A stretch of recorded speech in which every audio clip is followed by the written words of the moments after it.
mean, this 12. Right. And we were all in a room, and we're going over it, and Brett refuses to take my finish. Like, he won't be beat. And I'm like, dude, I'm gonna get pulled in, you're just gonna climb out. It's not gonna hurt you. Oh, people will have the feeling that I was beat.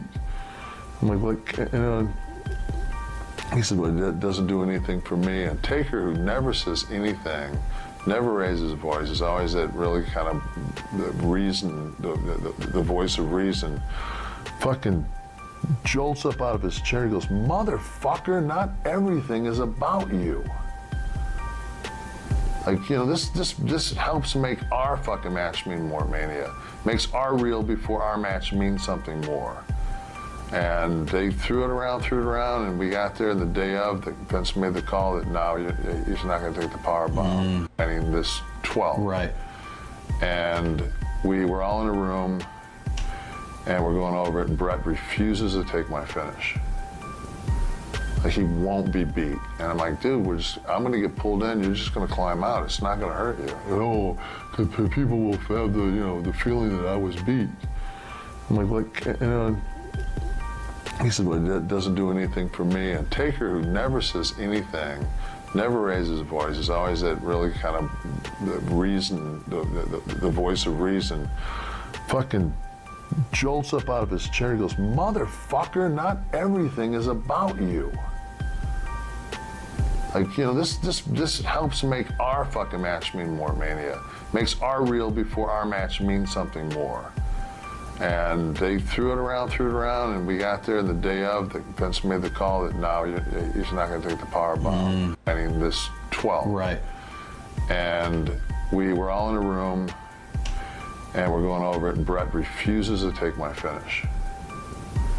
Like, he won't be beat. And I'm like, dude, I'm going to get pulled in, you're just going to climb out. It's not going to hurt you. Oh, people will have the feeling that I was beat. I'm like, he said, well, that doesn't do anything for me. And Taker, who never says anything, never raises his voice, is always that really kind of the reason, the voice of reason, fucking jolts up out of his chair. He goes, motherfucker, not everything is about you. Like, this helps make our fucking match mean more, Mania. Makes our real before our match mean something more. And they threw it around, and we got there the day of. Vince made the call that, no, he's not going to take the power bomb. I mean, this 12. Right. And we were all in a room, and we're going over it, and Brett refuses to take my finish. Like, he won't be beat. And I'm like, dude, I'm going to get pulled in, you're just going to climb out. It's not going to hurt you. Oh, people will have the feeling that I was beat.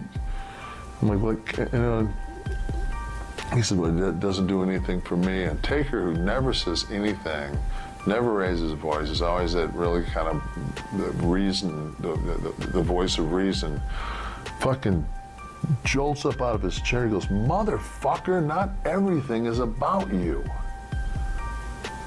Like, this helps make our fucking match mean more, Mania. Makes our real before our match mean something more. And they threw it around, and we got there the day of. Vince made the call that, no, he's not going to take the power bomb. I mean, this 12. Right.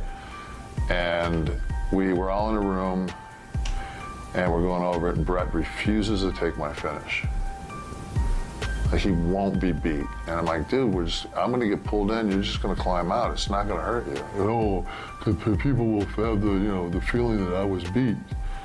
I'm like, he said, well, that doesn't do anything for me. And Taker, who never says anything, never raises his voice, is always that really kind of the reason, the voice of reason, fucking jolts up out of his chair. He goes, motherfucker, not everything is about you. Like, this helps make our fucking match mean more, Mania. Makes our real before our match mean something more. And they threw it around, and we got there the day of. Vince made the call that, no, he's not going to take the power bomb. I mean, this 12. Right. And we were all in a room, and we're going over it, and Brett refuses to take my finish. Like, he won't be beat. And I'm like, dude, I'm gonna get pulled in, you're just gonna climb out. It's not gonna hurt you. Oh, the people will have the feeling that I was beat. I'm like, he said, well, it doesn't do anything for me. And Taker, who never says anything, never raises his voice, is always that really kind of the reason, the voice of reason, fucking jolts up out of his chair and goes, motherfucker, not everything is about you. Like, this helps make our fucking match mean more, Mania. Makes our reel before our match mean something more. And they threw it around, and we got there the day of. Vince made the call that, no, you're not going to take the power bomb. I mean, this 12. Right. And we were all in a room, and we're going over it, and Brett refuses to take my finish. Like, he won't be beat. And I'm like, dude, I'm going to get pulled in, you're just going to climb out. It's not going to hurt you. Oh, the people will have the feeling that I was beat. I'm like, he said, well, it doesn't do anything for me. And Taker, who never says anything, never raises his voice, is always that really kind of the reason, the voice of reason.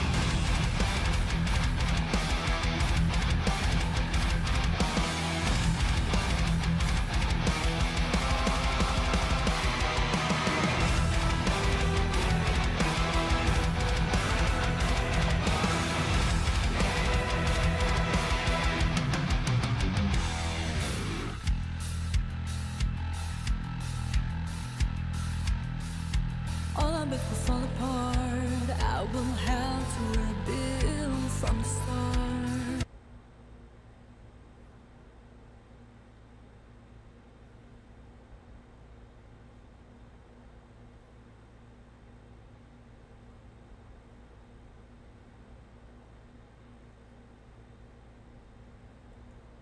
This is how drummers knock on doors.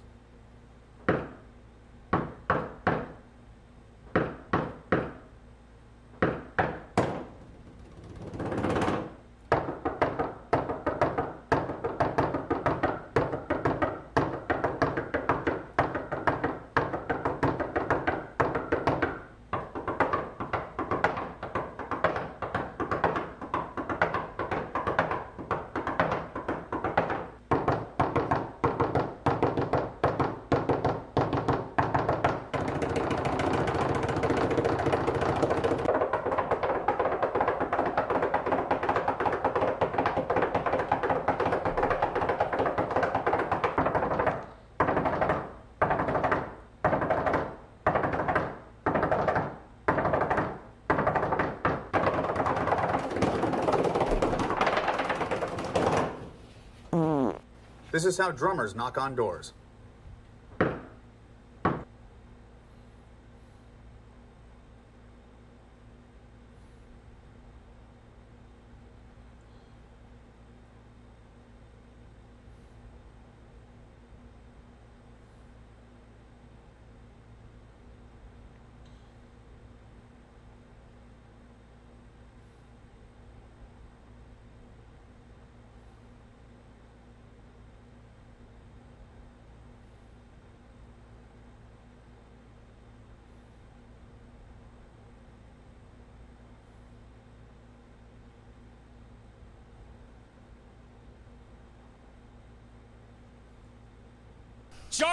Jarvis, Hello. Jarvis, you are probably the #1 fan when it comes to these videos. I've seen you poking around in the comments section. And I'm so everywhere. You are. And so you know what? I thought it would be a treat to have you on to review some cards yourself. How you doing, buddy?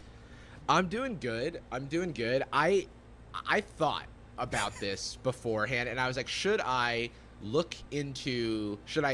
play a few games in Master Duel? Should I go look at some cards myself? Should I do some thinking about Yu-Gi-Oh? And I thought, no.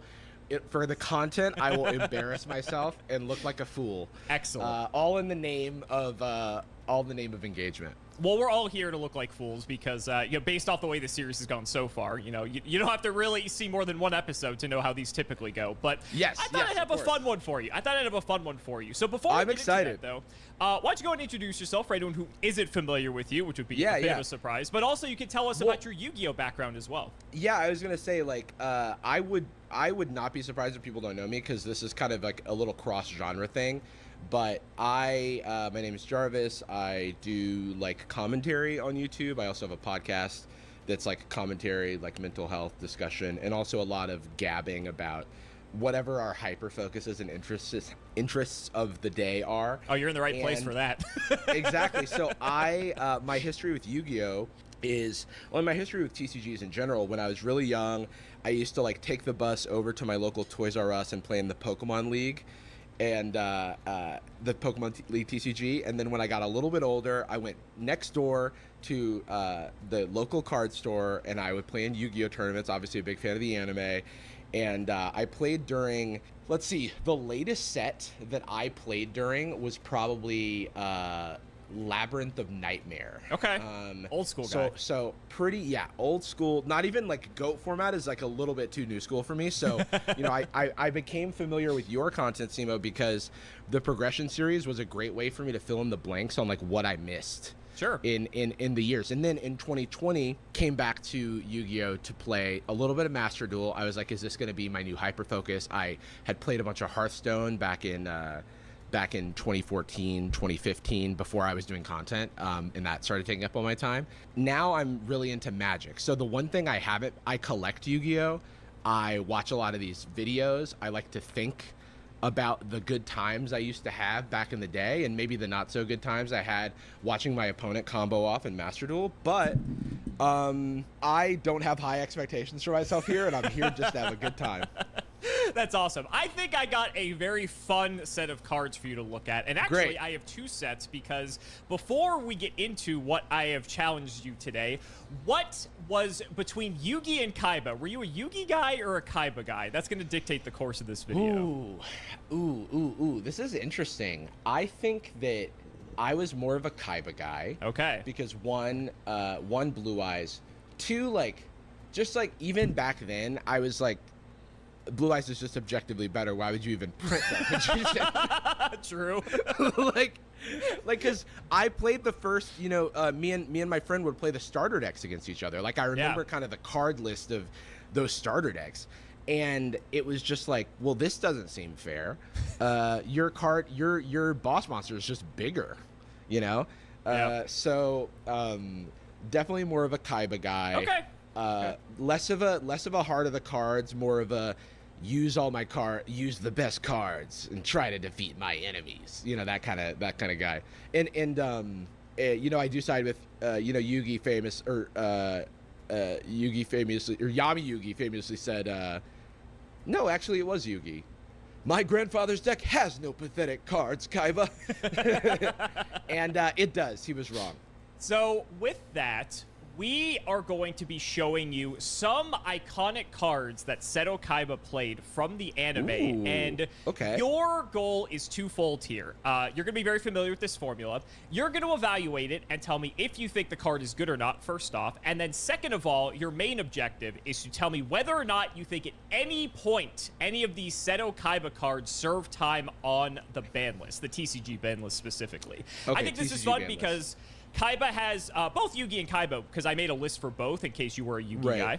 I think they actually have a lot of interesting cards that some people are familiar with, but you may actually be surprised to know whether or not these cards, A, were actually playable in like a playable sense, right? But B, also, if they were too good that they'd actually get banned, but you didn't see that in the show. Okay, so let's go ahead and start off with your first card here. We're going to kick it off real nice and simple. Ooh, okay, let me click this open. All right. Blade Knight. Love this guy. So it's sick art. It's a 4-star light monster. It's a warrior. 1600 attack, 1000 defense. While you have one or less cards in your hand, this card gains 400 attack. If you control no other monsters, the effects of flip, monsters destroyed by battle with this card are negated.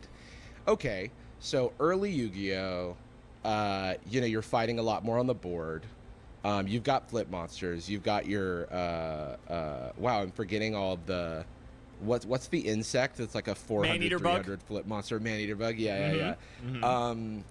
So the thing is, card advantage is important in all card games, and especially so in Yu-Gi-Oh. So you want to play everything out to the board here and have one or less cards in hand, all for 2,000 attack. Okay, so you could be playing some aggro strats. Maybe this is like, but the thing is, this is you're normal summoning this, I feel like, in this era. So I'm deciding if this was ever banned, or if I'm also saying if it was good or not. Both. So you can start if you think it's good or not, and then obviously that might lead you to the conclusion as to whether or not you think it's banned. Yeah. I think this is maybe fine. Okay. I definitely don't think something like this would be banned. Okay. Because I think that it doesn't even scale with, the power of the game. I think, like, obviously in Modern Yu-Gi-Oh, this is, like, a very bad card. To my knowledge, I haven't played too much Modern Yu-Gi-Oh, but even back then, am I allowed to ask when this was printed? You are. This was actually first given to us in one of the collectible tins, as a matter of fact. Oh. I think this was the second wave of tins, if my memory serves, So from like 2003. there's like 2003, yeah. So there's 2002 tins and 2003 tins. So this first was given to us as one of those tin promos. That was, remember the little window you could see which card came in the tin? This was one of those. Yep. I had the first generation of those tins, and if memory serves, the first generation of those tins went up to Pharaoh's Servant, and I could be wrong, but it's something like that. I think in that world, because like Pharaoh's Servant is the introduction of Gemini Elf, so you've got 1900 4 stars, and this guy is a conditional 2000. Okay. So I think that, sure, in the best case scenario, it's hitting over Gemini Elf, and I'm sure there's also like a few conditional 2000s I know in later, like a year or so later. I'm gonna say, yeah, this card is fine to bad, and it was never banned. Final answer. Yeah, that's my final answer. All right, so Blade Knight's a really cool card. This might be one of my top favorite artworks in all of Yu-Gi-Oh! I just love like how the sword is just like almost piercing through the card art. It's just so it's like, sick. It reminds me of the action shot of like, not Buster Blader, but Barrel Dragon. Oh, right. Buster Blader's not too yeah. bad either. I think like I get what you mean there. So Blade Knight is actually a phenomenal card. And oh, really? Yes. Now, obviously, you pointed it out. By modern Yu-Gi-Oh standards, this card's unplayable. But there's a couple things and some context to this. So first of all, its stats being 1600s, like by default, okay. Getting it to 2K in the instance where you have one or less cards in hand is fine, but it's not like what you're necessarily going for. It's more so the fact that if it's the only other monster you have, it's negating the flip effects, right? Not to mention, go ahead. Wait, let me stop you there. So I'm like, okay, so this is negating jars. This is negating Magician of Faith. Magician of Faith. Yep. But I guess I was also thinking of, at 1600, it's hitting over every defense, everything in defense mode that's not like a 2000. Like, there's not that many like 1700s. There's like the walls that are like 1850 and like things like that. But most things are kind of weenies when it comes to defense, especially things with flip effects. So if someone's playing something face down, you can probably confidently attack into this. Exactly. Also, considering it's a light warrior, its typing is really strong because being a warrior, you can search it with reinforcement of the army, so it was very tunable. Rhoda. Yep, Rhoda. Yeah, that makes sense. The 1000 defense meant that Witch of the Black Forest, very old Yu-Gi-Oh, you could search this that way if you needed to, and being a light for chaos synergy was also quite important as well. Yeah, the chaos stuff was after my time in terms of old school Yu-Gi-Oh. Yep. And I should have clocked that because obviously there's all the banish a light and a dark. Exactly. Yeah. Now there's a bit of context though, because I would say back in the day people wouldn't mind playing Blade Knight, but it wasn't something that everyone decided to play. If you're playing like a Warrior Toolbox deck, which is like what I played back in the day, you would just have a Blade Knight because it's a good body. But later on, as people started to revisit GOAT format, it's funny you mentioned that earlier, GOAT format, the second best deck in that format is the Warrior deck. And the Warrior deck plays 3 copies of Blade Knight as its main attacker and plays a metric just shit ton of trap cards. So ideally, your best play is to play Blade Knight, set all your back row so it's 2,000. And now all the best monsters in Go format are, not all of them, but most of them are flip effect monsters that the Chaos deck likes to play. So if you're going up against the Warrior deck and this is their opening play, you're going to be in for a world of hurt, because this is, in retrospect, not in retrospect, but as people just started to refine GOAT format, people started to understand how good of a card Blade Knight is. Yeah. And it's just a phenomenal card. It's really interesting how the GOAT format now, like so many of us were 11 when these cards came out. Yeah. That it's really cool to see GOAT. I think of this with with like something like old school RuneScape, where no one knew the metas back when we were children. Yeah. And then now it's a bunch of 30-year-olds playing it, and they've hyper optimized every little interaction. So this is like, that's cool to see. I mean, so it sounds to me like it is somewhat meta dependent, because it's great against, like, okay, not necessarily meta dependent, but some of the value is meta. The other value is how many creatures are you playing in that warrior deck, because how consistently, I guess even if you had 2 creatures in hand and a bunch of traps and spell cards, you could just dump your hand down to 1. So as long as you have, and there's no mulligans in Yu-Gi-Oh, right? Nope. So as long as you don't have 3 creatures, but even still you have 1 more turn and then it bumps up to 2,000. So I can totally see the trap synergies make a lot of sense, because it's just like that. It's like your back row is like a second hand, except for now it's active. So you can like you don't sacrifice your card advantage. Exactly. And mainly just like being able to take out stuff with flip effects, because the Chaos deck is considered like the best deck, and like the Warrior deck is almost the anti-meta strategy for the Chaos deck, if you will. And so being able to just make sure that none of those Magician of Fates resolve, the Night Assailants, like any flip effect, if it's turned off, then the Warrior player is going to be in a really strong position. So Magician of Faith, just as a reminder to me, brings back a spell card, right? Spell card, correct. When you flip, yep. Next card. Let's give you a spell card. This one should look very familiar. All right. Ooh, okay. Enemy controller. This one is familiar.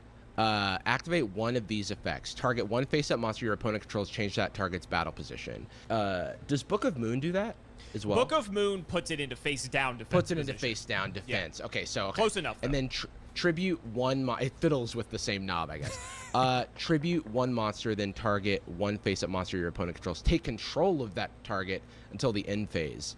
Yeah, I mean, in Yu-Gi-Oh! Like, there's a lot of, like, red cards in Magic that are, like... steal somebody's card, untap it for one turn, you can attack in, and it works in really aggro strategies. But in Yu-Gi-Oh, some of the powers are so big, and also some of the effects are so strong that like this card gives you flexibility. It's a quick play spell. Yep. You can goad someone's good thing into an undesirable position, so it effectively is like removal in that way as well. You can only activate one of the effects, but if you had 2 of these, you could you could steal their guy and tribute it. No, but it doesn't seem good. Okay. Yeah, this seems like a really good card. And was it banned? So I think the card's good. Was it banned? What's funny about these is that like these are cards that I've heard of, but like I never played in the era that they were good, and so. This would have been printed when you were playing. It's a little bit past, because it's around like Chaos era, so it's a little bit after. Yeah, it's a little bit after. This is not a new card. This is a very I know it's not a new card. I do know that. I know it's like so it's like just a slight bit after I was already playing Magic the Gathering, which I thought was like Yu-Gi-Oh's for children. I'm gonna go play with these 30-year-olds at my local card game store. And now you get to play with the 40-year-olds at your local card. Exactly, yeah. And recently I did go to an event that I went to a card shop, and I didn't know that the card shop, when I was visiting New York recently, the card shop is popular with kids because they have some after-school programs. Oh, that's fun. So I played in a pre-release, a 2-headed giant pre-release, so it was like 2 versus 2 with me and my childhood best friend, who we played all these games together, and we were exclusively playing against children. It was very adorable. Okay, the card's good. Was it ever banned? I'm trying to think of the interactions that. Okay, so Chaos. So there's really strong guys, obviously, in that era that you can steal. I'll say it was banned. I mean, like, at the very least restricted, but yeah, I'll say it was banned at least once. Final answer. Sure. Enemy Controller is a really cool card. I think why people love this card so much is just because of the flexibility, like you mentioned. Even at the very worst, being able to turn stuff sideways if you're being attacked, or you can even turn your opponent's stuff into attack position, so that way you can, like, ram into it, so you can actually, like, if it has a higher defense or you need to get the damage in. But then being able to, at will, you know, you can tribute something off to take something, maybe get rid of a low-statted guy to take their best thing. Just a really cool and awesome card. It's weird because, like, in old Yu-Gi-Oh!, this card didn't see a ton of play. But it's always been a card that people have gone back to and have found ways to incorporate into their decks. So as the game aged, people found more and more uses for this. This might shock you. Eternal format. Yeah, exactly. This might shock you. Enemy Controller has actually seen, like, modern play within the past year. That's how good it is. That's cool. Yeah. I love that. I do too. love that. I do too. I think it's awesome to see these, like, old cards out of nowhere, especially when they're iconic ones from the anime like this that are actually just good enough to see play.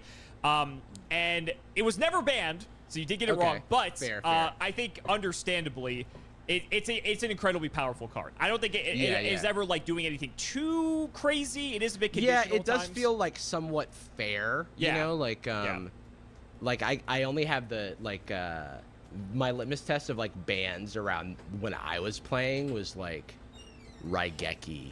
I mean, that's a good litmus test, to be fair. Yeah. I'm like, okay, it's like Raigeki, that card's really good. Dark Hole, that card's really good. But this, like, feels a little bit more fair than something like that. Sure. But you were right on the money, though, in terms of, like, your evaluation of it. You were just incorrect in terms of whether or not it served any time on the ban list. I'm not surprised. Like, I'm just loving looking at the cards. It's just, I think, especially by older Yu-Gi-Oh! Standards, it's a card that there was just things that, like, you mentioned Book of Moon. I think Book of Moon did what Enemy Controller did, but better, especially because it put the monster face down. Right. I think that's really just the unfortunate part of this card is that it never really had, like, its, like, major time to shine until people really found, like, the cool uses for it compared to old Yu-Gi-Oh! But that's okay. That's how games work. One quick question about quick play spells, because so I know that you can set them face down and activate them, but you can play them out of your hand, can't you? Yep. Or you can't? Okay. You can. 100%. What's the condition on that? It's basically at any point where you'd be able to activate a quick effect is when you could do that. But you can't do it on the opponent's turn from the hand. You'd have to have it set face down to do it during the opponent's turn. Gotcha. You have to. That's what it is. That's the restriction. Okay, cool. Yeah, but Enemy Controller allowed people to do a lot of fun stuff by like just dodging certain effects or being able to take your opponent's things. Like being able to have that quick play flexibility. If this card was not a quick play, it would be unplayable. It'd be unplayable. In the quick play is because there's like spell speed in Yu-Gi-Oh, and so you can like use this as a response to stuff, right? Exactly. Cool, and it was very good for that reason. All right, nice. I showed you a monster. I showed you a spell. Let's show you a trap. Oh, Ring of Destruction. Yeah, this is a Kaiba card. Target one trap card, of course. Target one face-up monster on the field. Destroy that target. If you do, inflict damage to both players equal to that target's attack. Okay, so my immediate thought is like, you can do some like really. This says target one face-up monster on the field, not including. It doesn't say opponents or anything like that. So theoretically, you could like attack in with something huge, and then flip this, and then like essentially double your damage output. So it seems very bursty in terms of like an aggro type strat. It does inflict damage to both players, but if you're like in that world, if you're on the aggro, then like you're in a race and you think you can deal damage faster to your opponent. And then on the flip side, you can use it defensively to bolster a strategy where you want to get your opponent down. Obviously, you can use your life as a resource here, so it just seems valuable in general. So like the utility of the card, it seems strong on attack, on defense, when you're behind, when you're ahead. So a good card, check. Whether or not it was banned, I feel like could be situational, could be depending on what was in the format. So when I was playing, if I was, and I wasn't even playing in like, I would go to my local, and most of the people would be like, I lived in college town growing up, so most of the people would be like university students, and I was 11. And so I was like not fully like locked in to like the perfect meta strats. I did play a lot of beatdown, and I played a lot of United We Stand and Mage Power and stuff like that. And so I'm like, if I had some like Hayabusa Knights or something, and some like with some equipments on them, and then I'm just like attacking in, or I'm double attacking, and then I'm like popping my own guy and then whacking somebody, or I'm on the attack. It's my turn. I've set my trap card for one turn previously. I can activate it on my own turn, right? So if I'm facing a big guy that's face up, that they're like, I'm gonna defend you, I can flip it up, destroy their guy, burn us both, and then attack in with my big guy. So I'm going to say that it was banned, and the reason is I don't know this, but I can imagine a degenerate like OTK type strategy. I know there was like Cyberstein. I don't know if that existed in this era, but if you like Cybersteined in Blue Eyes Ultimate Dragon, that's 4,000 attack, or 40. Is it 4,000 or 4,500? 45. Okay, yeah, so that's 4,500. So you attack in with that guy and then pop it with your Ring of Destruction. You've got like an OTK. So I'm gonna go ahead and say it's banned. Final answer. Final answer. It's interesting you thought Ring would be the banned piece of that that equation there, because you're correct. Well, yes. So that isn't the reason Ring is banned. Yeah, but I just realized the combo I just described. Cyberstein, you have to sack half your life, so you'd probably kill yourself doing that. Yeah. But anyway, you get the I'm trying to put the pieces together. No, the play pattern's still there, though. One of the most degenerate, in quotes, things people would do with Ring of Destruction is that if you have a moderately statted card, like you can even take Blade Knight, right? Like if you attack and your opponent has all of a sudden less than 1,600 attack, you could Ring of Destruction the Blade Knight, you win the game immediately. So like you said, with doubling the damage output, that's where Ring of Destruction was really potent. But being able to pop your opponent's monster as well, just for a good one-for-one removal. Keep in mind, this card wasn't released too long after, because you said Labyrinth of Nightmare. This card was Pharaonic Guardian, so it was only a couple sets later. Yeah, and I remember seeing the packs, but Pharaonic Guardian is like the one set. I remember not playing that set at all. Yeah, and so Ring of Destruction, there wasn't like a ton of one-for-one removal in Yu-Gi-Oh! Yet sure, there was the Regekis, the Dark Holes, stuff like that. But Ring of Destruction being this very flexible removal card, because Sakuretsu Armor is a card that a lot of people know that on attack it destroys a monster. You have to wait for them to attack, right? And Torrential Tribute, what did that do again? I remember that was played. On summon, it destroys everything on the field. Yeah. Where Ring of Destruction doesn't care, right? You just, at any point, if you want to nuke something with Ring, you can. The reason this card actually ended up getting banned, aside from the fact you could argue being like this flexible one-for-one removal is really good for old Yu-Gi-Oh!, the main reason, though, is actually funnier. It's actually because it forced draws in a tournament level. Because if you ring a monster and both of your life points are less than that monster's attack, then you're going to force a draw. And from like a tournament perspective, draws just really suck. Because I mean, like, it messes up with all of your like Swiss seedings. And I can totally imagine that. That's so funny though, because it's such a large symmetrical burn of both players that of course it's going to force a lot of draws, because all you have to do is get down within like some reasonably threatened life point. You can be and you could also be losing the game on the board. You can be losing the game in card advantage or whatever, and then it's your way ticket. out, essentially. It's your way out. It's your ticket out to a draw, and you take that. You for sure take that. Yeah. Yep. So they banned it. They eventually brought it back. They errated it. They put a way more text on it, and essentially, you can only target your opponent's monster. The monster has to have like less or equal attack than their life points. And then like they changed the way the burn works, so it still symmetrically burns, but it burns you before it burns the opponent. So that is a different card. Basically, they may as well have just made a different card at that point. That's how I feel. Retrains, they do retrains and like detrains and shit all the time. Why wouldn't they just like? Why? I don't what? know, That's such a dramatically different card. Yeah. I mean, I get it, but it also feels like it's so specifically like a band-aid over the problem. Yeah. When you're like, oh, you can't do specifically the thing you guys were doing before, but we now we codified it into the errata. Exactly. It's wild. It's wild. But you're on the board. You got a point. Cool. We got one. All right. Next up, let's go back to monsters for you. I've seen this guy before, but I couldn't tell you what he does, which is fun. I think that's good for this, because I don't want to know. Okay. Twin-headed behemoth, 3-star. During your end phase, if this card is in the graveyard because it was destroyed on the field and sent there this turn, it's an interesting wording, you can special summon this card, but its attack and defense become 1,000.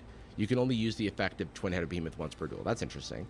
And that, how is that enforced? Because you could have multiple copies of Twin-Headed Behemoth. So does that mean once per instance of the card?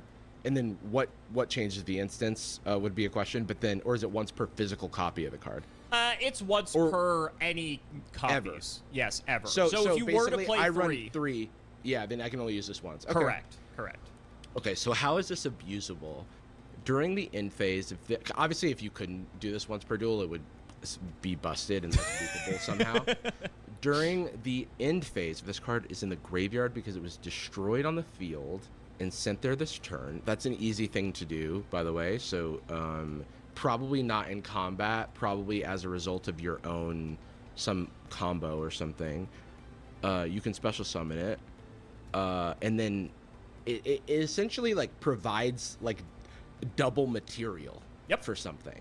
And so like I don't know what you would feed this into, what sort of engine you would feed this into, but I can use this for my normal summon, and then it provides 2 materials, but not at the same time. Actually, I don't know how timing works for this, because like for example, if I this is a very dumb example, but it'll help for my own understanding. So sure.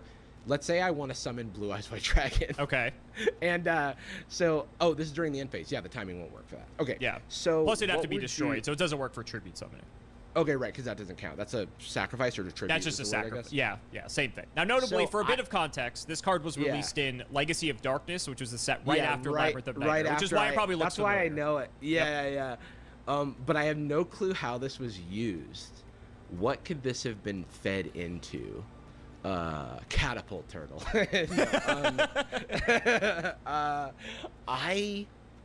I'm gonna go ahead and say this card is good but not banned. I don't know the specific context. Sure. But I would say that like feels like it wouldn't be this card's fault for any bannings. Okay. Like this just seems like value, unless is this relevant in combat?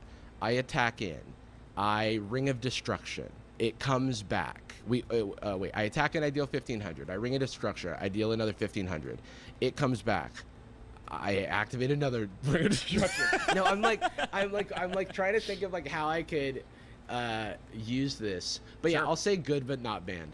Final answer. Yeah, final answer. I'm not even going to beat around the bush. You were right on the money with this one. Good, but not banned. So, Twin-Headed Behemoth is just like you said. It's just good value. Funny enough, this is, I believe, the first once per duel effect in all of Yu-Gi-Oh!, which people kind of question why this is a once per duel effect, but that's neither here nor there. It's not like it was particularly broken, but I was like, once per turn feels like it would have sufficed. Yeah, I mean, it is older Yu-Gi-Oh! To be fair. There wasn't really anything else that had this sort of like unique resurrection style of effect. And by older Yu-Gi-Oh! Standards, resurrection effects were more rare because there was only a couple cards that really did this sort of thing. Reborn, Premature Burial, Call the Haunted, like that's kind of it. Makes sense that you would be conservative because like putting this once per duel out here allows you to examine the play pattern in the wild. Yeah. And if it were uncapped, you could have unleashed, open Pandora's box in terms of some degenerate combo that you don't know about. So Twin-Headed Behemoth has a lot of interesting, unique utility. First of all, its stats are really good that make it searchable and tutorable. Oh, it's 3 stars. Yeah, it is 3 stars, which can hit particularly under Gravity Bind or level limit, funny enough, which are just very annoying floodgates for the time. So, just quick things you've unlocked in memory. This is the only place I'll ever be able to say this. There was this guy who I would play against all the time who played Gravity Bind Control with, like, Dream Clown. Yep. And some other thing... That was Clown. Very annoying. Probably. Yeah, Crass Clown. Yeah, and oh my god, what a pain in the neck that was.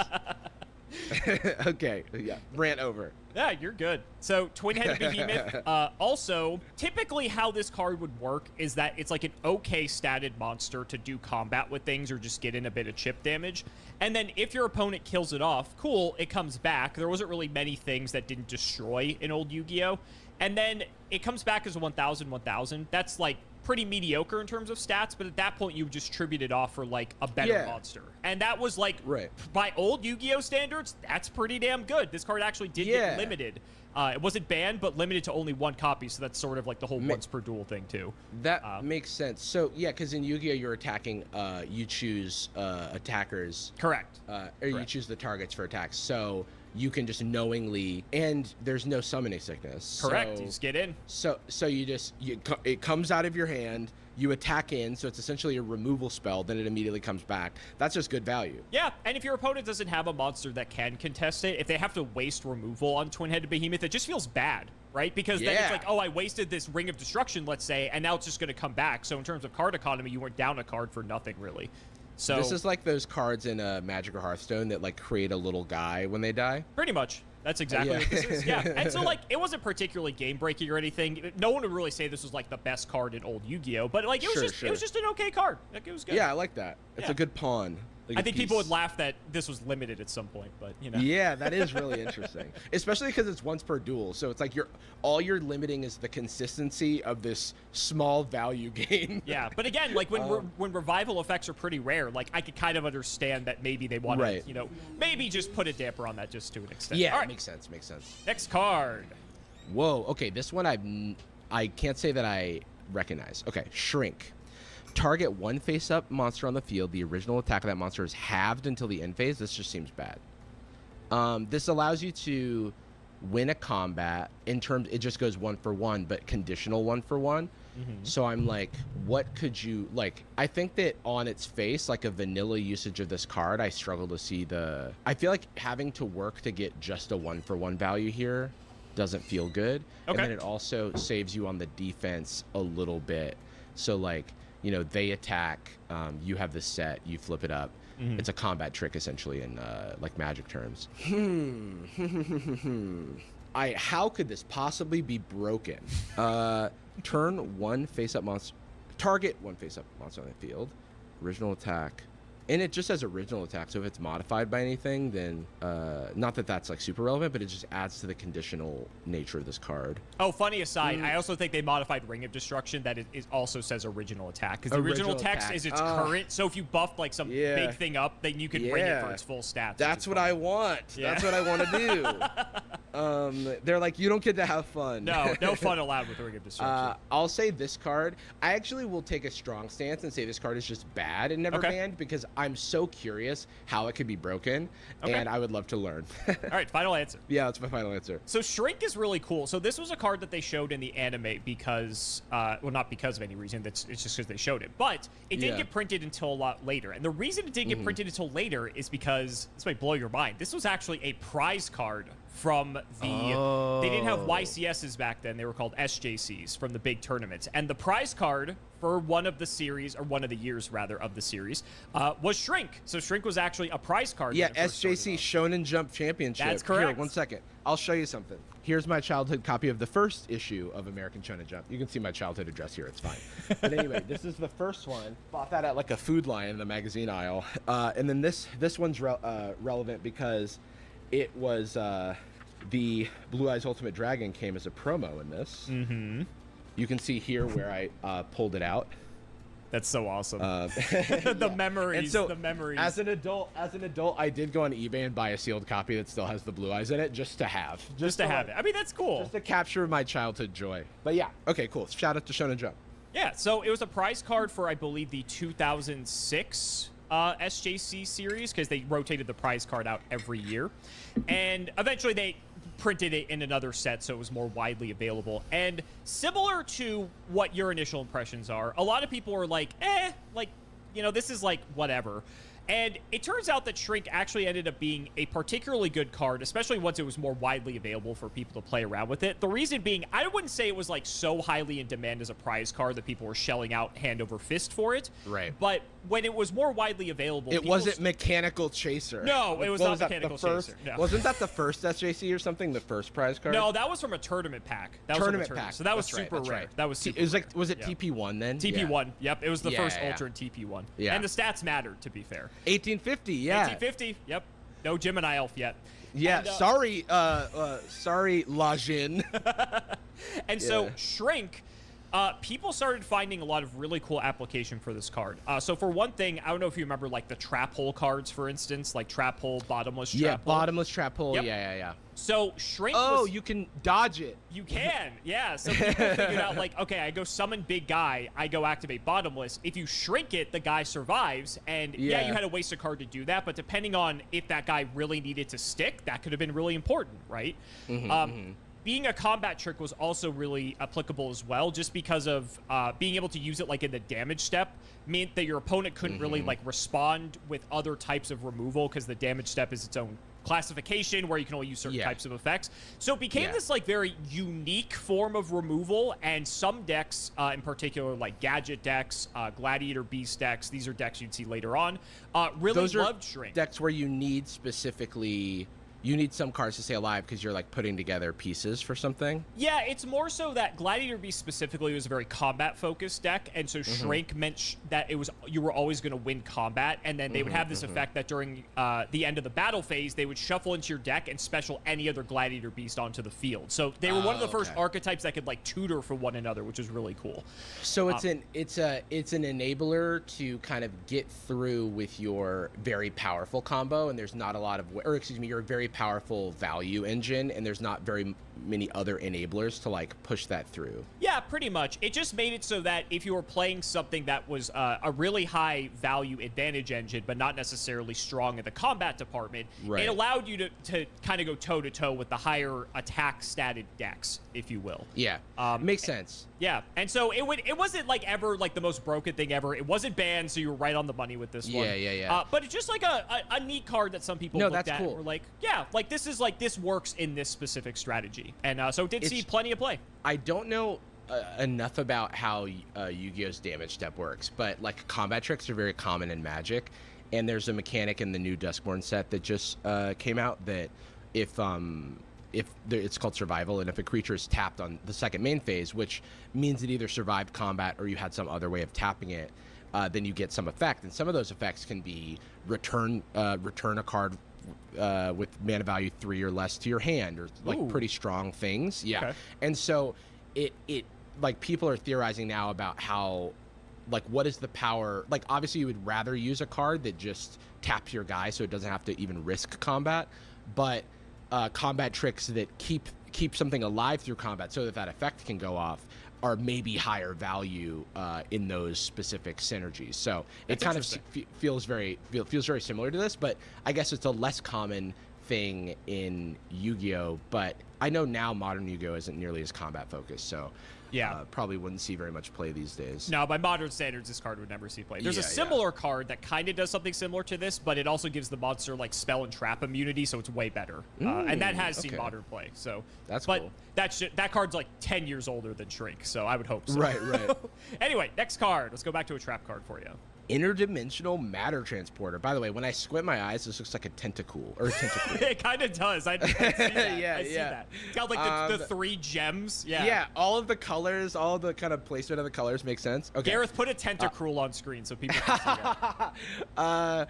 Target one face-up monster you control, banish that target until the end phase. So, good value, because what do you want to do? You want to target your opponent's stuff for combat. You want to target it for removal, or what have you. Maybe they're trying to steal it with a enemy controller, because I think this card was maybe legal around the same time. Because they were legal around the same time. All of these cards I'm showing you, I will let you know if there's an exception. All these cards were legal like within a year or two of each other. Okay, cool. So like, and you're like, psych, I actually dodged that. So not exactly similar to Shrink, but in that situation it would be. But then this seems like it has additional value. How would this... I'm sure there's like even more stuff you can do with this. So Yu-Gi-Oh! Doesn't have like it doesn't have many enter the battlefield type effects, does it? I would say nowadays it has way more than it nowadays did before. It does. But to clarify, this would not trigger an on-summon effect. Yeah, because the monster would just be returned to the field, so it doesn't re-summon it. It's different, because it really differs for the games. But like in Magic, there's cast and there's enters. Yeah. So like there's a couple of different things there. Okay, I'm like trying to think of what you could do with this other than dodging stuff, and that seems good enough. Like, so I would say that the card is good enough and sees play. Like, if Shrink sees play, if like this sees play, it's probably got even more utility. But does it enable something like Degenerate? Well, he's in the tank on this one. I'm so curious, but I want to know. It's so what's the word? It is so I so much want to just say, just tell me the answer. I want to know the lore. But I'll say this is a good card. Okay. It saw like moderate play, maybe moderate plus, like not in every deck, but like it's definitely like one of those staple like cards maybe. Okay. And but it was never banned. Interdimensional Matter Transporter sucks. This card is awful. Yeah. Now, there's some context. I'm sure there's some people that have had success with this card in a very limited capacity, but this card basically saw no competitive play. The reasoning is that when you look at the power of trap cards during this time, we've talked about Mirror Force, we've talked about Torrential Tribute, we've talked about Ring of Destruction, and the biggest issue with this card is that in card economy, it's a -1, right? You use it, your guy zaps out, but then like the card goes away and he comes back later. Sure, that could be useful if you're protecting your guy from being killed by an opponent's monster or card effect. So then like you might trade it with one of their cards potentially. Let's say they use like Ring of Destruction on your guy, you tag it out with Matter Transporter. Yep. Okay, then you at least broke even kind of in that regard. Yeah. But especially by older Yu-Gi-Oh standards, there's so many cards that are just like better. You would rather just have a card that's going to kill your opponent's thing, or it just doesn't really have the flexibility. More proactive. Yeah, this is like very much like you're sitting back and you're waiting for your opponent to do exactly the thing that you need them to do. Right. It's super reactive, which I think is the problem with it. You compared it to Shrink. Shrink can be good offensively and defensively, which is I think adds just way more value. Also, being a quick play spell I think helps versus a trap, because that means it can be even more proactive if you want it to be. So the fact you have to like waste a turn setting this, and then if you never really get any value out of a card like this, it kind of just feels bad. And so, like, yes, there are applications for it, but for the most part, this card has basically just never done anything. That makes sense. Unfortunate, but what was I gonna say? Well, it's a shame. You tried, Tentacruel. You tried. You tried. All right, only a few more left. Okay, Tell me what you think about this guy. Ooh, Kaiser Glider. Okay, there's a lot of Kaisers in early Yu-Gi-Oh. There are. I still couldn't tell you what that is. So it's a 6-star. That is that's still in the one. Yes, still one summon. One tribute. 2400. Okay, so we're looking at less than Summon Skull in terms of the one tribute attacks. But it ties with Jinzo. Ties with Genzo, but 2200 defense, which is like pretty high, but like I feel like with the large, like unless it's like a bigger boss monster, having the attack and defense be high like doesn't seem that valuable, because you usually want it in either one mode or the other. I still haven't read the effect. Okay, so Dragon cannot be destroyed by battle. Okay, with a monster that has the same attack, it does hit over Genzo and it wins. If this card is destroyed instead of the graveyard, target one monster on the field, return that target to the hand. Interesting. So this is another card that feels like it could give some tempo, where you attack in, and also if you die, you bounce something, one monster on the field. There's not much inconvenience in. So you said these cards were all legal within like roughly 1 year from each other? 1 to 2 years of each other. 1 to 2 years, yeah. So like in early Yu-Gi-Oh, there are summon effects, but maybe they're not as prevalent. And the summon conditions, I feel like, haven't gotten crazy, where it's like you need 5 million materials, and you need this guy and that guy, and I'm stacking my Xyz dudes and creating my Voltron that has 1 million like Omni negates or whatever. And then also, how do you get this guy on the field without a sack?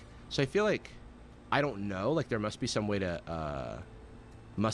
get him out for cheap, or maybe some way where you don't have to tribute to get him down. But I feel like the fact that you have to tribute to get him down, and you're comparing that to like Jinzo, which is like, sure, it's a tribute, but it's like this card rules. And Jinzo's probably not legal at this point, though. Jinzo's still legal at this point. I'll give you that. It is still legal? Okay. Yep. Okay. But I'm like, if I want to go after someone else's Jinzo and get a little more tempo, wouldn't I just run Jinzo? Because then I have a Jinzo in my deck. But I'm gonna say I can't imagine an effect like this was banned. Okay.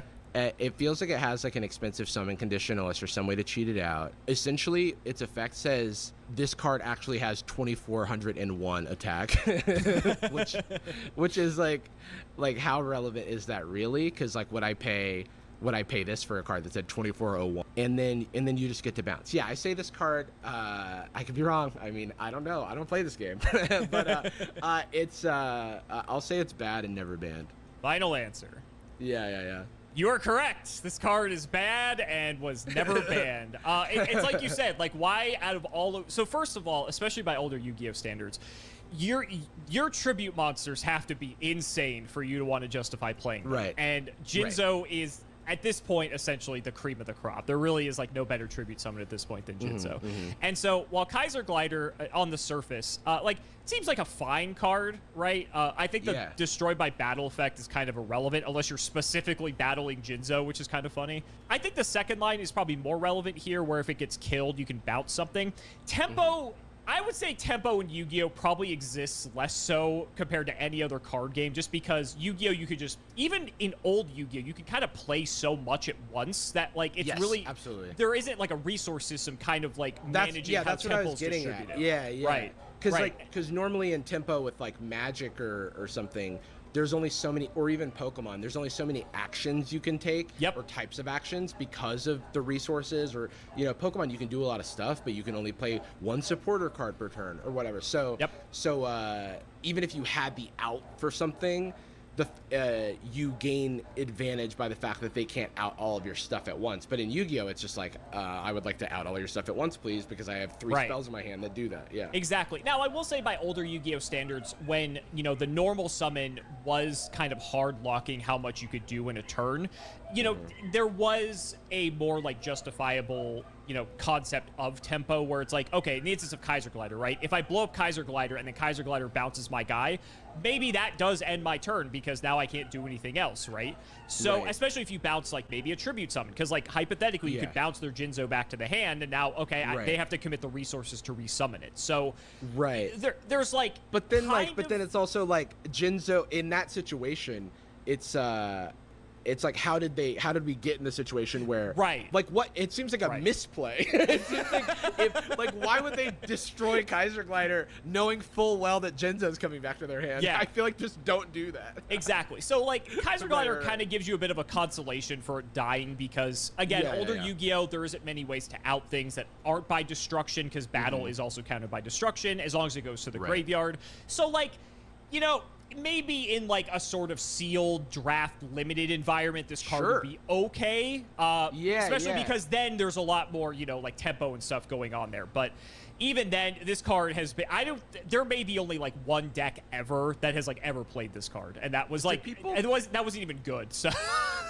do people play limited Yu-Gi-Oh? Is that like a format these days? Like, I would generally say no, unless it's just like a group of friends that, or, you know, it's like progression series, right? You know, if people come up with their own form of limited Yu-Gi-Oh, that's really the only way people play that, which is it's a shame, because I limited is one of my favorite formats in Magic, like draft and sealed, and it does give a new life and appreciation to cards that would otherwise, because like you look at a card and you go, there's no way this sees standard play, or there's no way this sees, you know, play in the eternal, you know, what is the main format called in Yu-Gi-Oh? Advanced format, but we only have one format, so you know you could just say anything. Is it still called advanced from like back in the day where there were like two different sets of rules? Pretty much. Wow, that's crazy. Okay. Even though traditional basically doesn't exist at this point, but whatever. Okay, that's so funny. Okay, cool. But I do love that aspect of some other card games. But you know, Magic is the only one with a ton of different formats, because Pokemon really, like, those things are still getting off the ground. Yeah. But I love to see, you know, things like progression series and, you know, different takes and constraints to like add more flavor to the cards, because I'm sure all of us have tons of meaningless bulk that we're just sitting on that we'll never see value because it's not like a tier 1 tier 0 type card. Yeah, it's really gone to the YouTubers to come up with like their own versions of limited formats, and people really like it because it puts this constraint on deck building and, you know, progressing, you know, through whatever series with the rules that they create. That's been a lot of fun for people. The only other like format Yu-Gi-Oh has at this point is some of the retro formats. Yeah, the retro formats. Yeah, but like Edison and such. But like Edison and Go. Yeah. So you've got those formats, but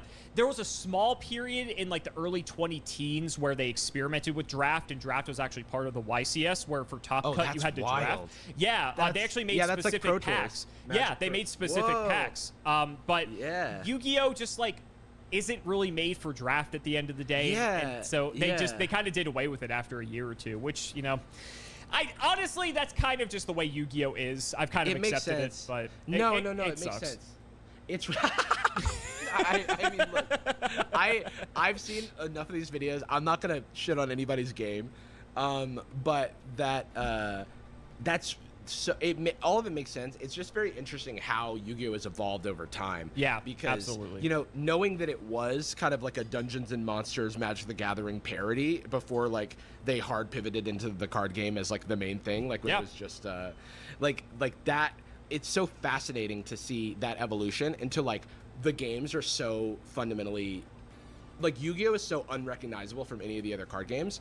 But I would say that like, you know, Hearthstone and Magic are pretty similar, but like Pokemon, Yu-Gi-Oh, and Magic have very, very different things going on. And I think that that's special.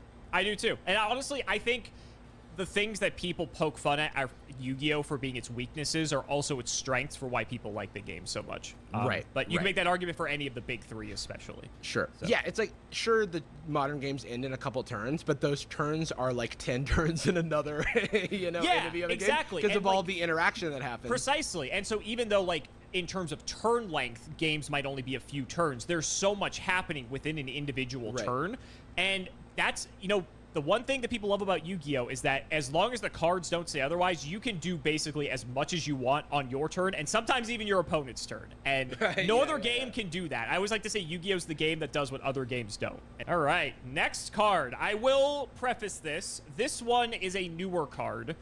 So this was not printed during the same time, but it is still a Kaiba card nonetheless. This might be recognizable from the anime. Oh, yeah. This is one, I feel like in college I like rewatched the Yu-Gi-Oh anime, but I watched it subbed, and I don't think I was like always looking at the screen. And I feel like this is a card where I like looked away and was like, oh, right, I don't know Japanese. And then I like looked back and didn't know what was going on. Okay. Card of Demise. It's a spell card. Why is the text black here? Is this just a scan? It's a regular rare, and like the scan like kind of did that? I have no idea. Probably. Okay, interesting.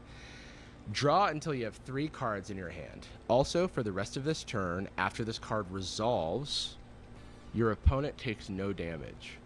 Destroy during the end phase of this turn, send your entire hand to the graveyard. You can activate 1 card of Demise per turn. You cannot special summon. Oh my gosh, there's so many restrictions here. You're not attacking. You're not special summoning when you play this card. And you can only play 1 per turn. And what you get in return is drawing 3 at max if you have nothing in your hand. And then during the end phase. And then you also discard those cards. But it's Yu-Gi-Oh! So drawing 3 cards is pretty strong. More than Pot of Greed, just saying. Yeah, it's more than Pot of Greed. Yeah, this is like one of those where everybody was like, it's more than Pot of Greed. This is going to be busted. The anime version of this is even more busted, because in the anime it just says draw 5 cards, and that's it. Have you ever... Why? That's so funny. Have you ever read the Wikipedia page of like the anime effect of something like Obelisk the Tormentor? Yeah, where it's like, wild. Where it's like Winged Dragon of Ra has whatever the plot needed for 5 paragraphs. Oh, sorry. Card of Demise does have a downside in the anime. After 5 turns, you discard your hand. Sorry. There is a downside. Only 5 turns. Only 5 turns, yes. The episodes are long over by then, but you know. That's so funny. That could say you lose the game and it would still never come out. Probably. Okay. So you're drawing 3 cards, but you basically can't play the game because what are you going to do with those 3 cards? The strongest thing to do with those 3 cards in modern Yu-Gi-Oh, as I understand it, and I only played a little bit during the pandemic, is that you want to do a bunch of special summoning, because those strings of like special summoning and like pulling out of your extra deck for like the toolbox like thing that you need in this moment, all of that stuff is special summoning. And it says you cannot special summon during the turn.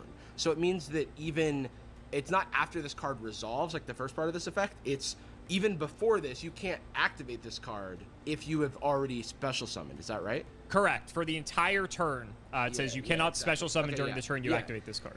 What are the things that, if in old Yu-Gi-Oh, right, this is, well, in old Yu-Gi-Oh, is this even good? Because, like, the best things that you can do, you're restricting so much of the game. So setting traps, sure.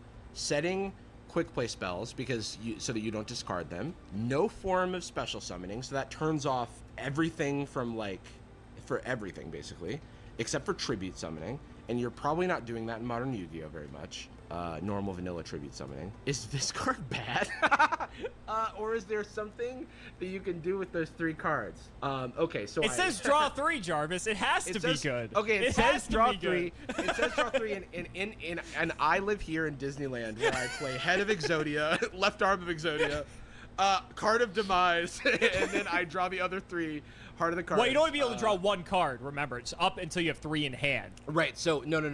You don't understand. I played the Head of Exodia and it stuck. Oh, and then, sorry. I understand. Yeah. So man, you are a fan of this show. You're talking about Disneyland and everything. Right. This is great. Right. This is I trust my cards. They all speak to me. They have little voices. I'm gonna say that the cards bad and never banned, because it turns off most of the things that you'd want to do in the game.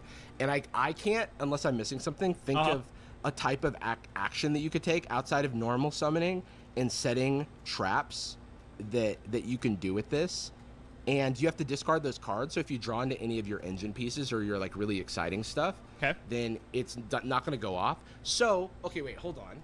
So in the event that you're in like one of those heavy control type games that's using tons of floodgates, maybe this lets you throw down all your types of like floodgatey type things if that's the only thing in your deck, because that's the only thing that you can rely upon.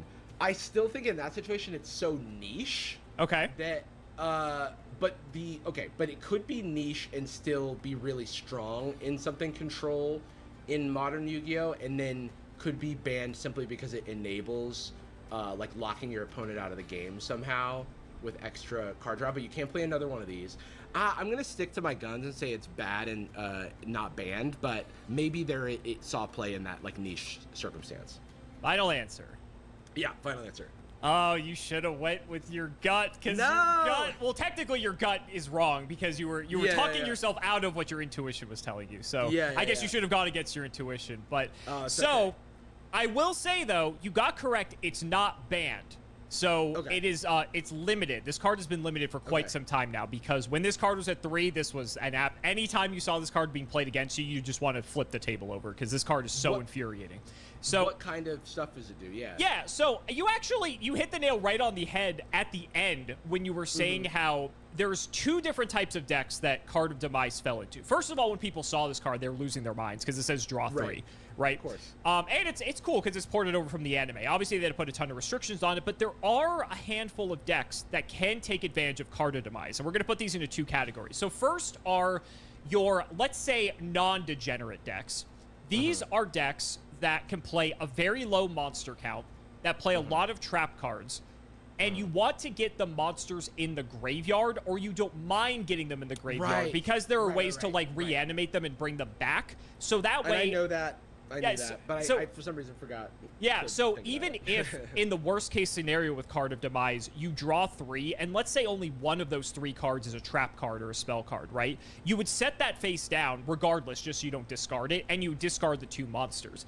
It sort of acts as an engine piece, because now that monster's in the graveyard, you can play like Call the Haunted to resurrect it, and maybe it's a giant thing that you want to get back. For anyone who's, knows, Cosmo, that's what I'm referring to here. In a deck like that, it didn't matter that you didn't special summon on your turn, because you were going to special summon on your opponent's turn. And so you made the best of Card of Demise's effect, and it allowed you to essentially just play out your whole hand, slap down Card of Demise, get some more cards. Oh, cool. I got more trap cards. I discard some stuff to the graveyard. Now I can like really just be ahead of my opponent.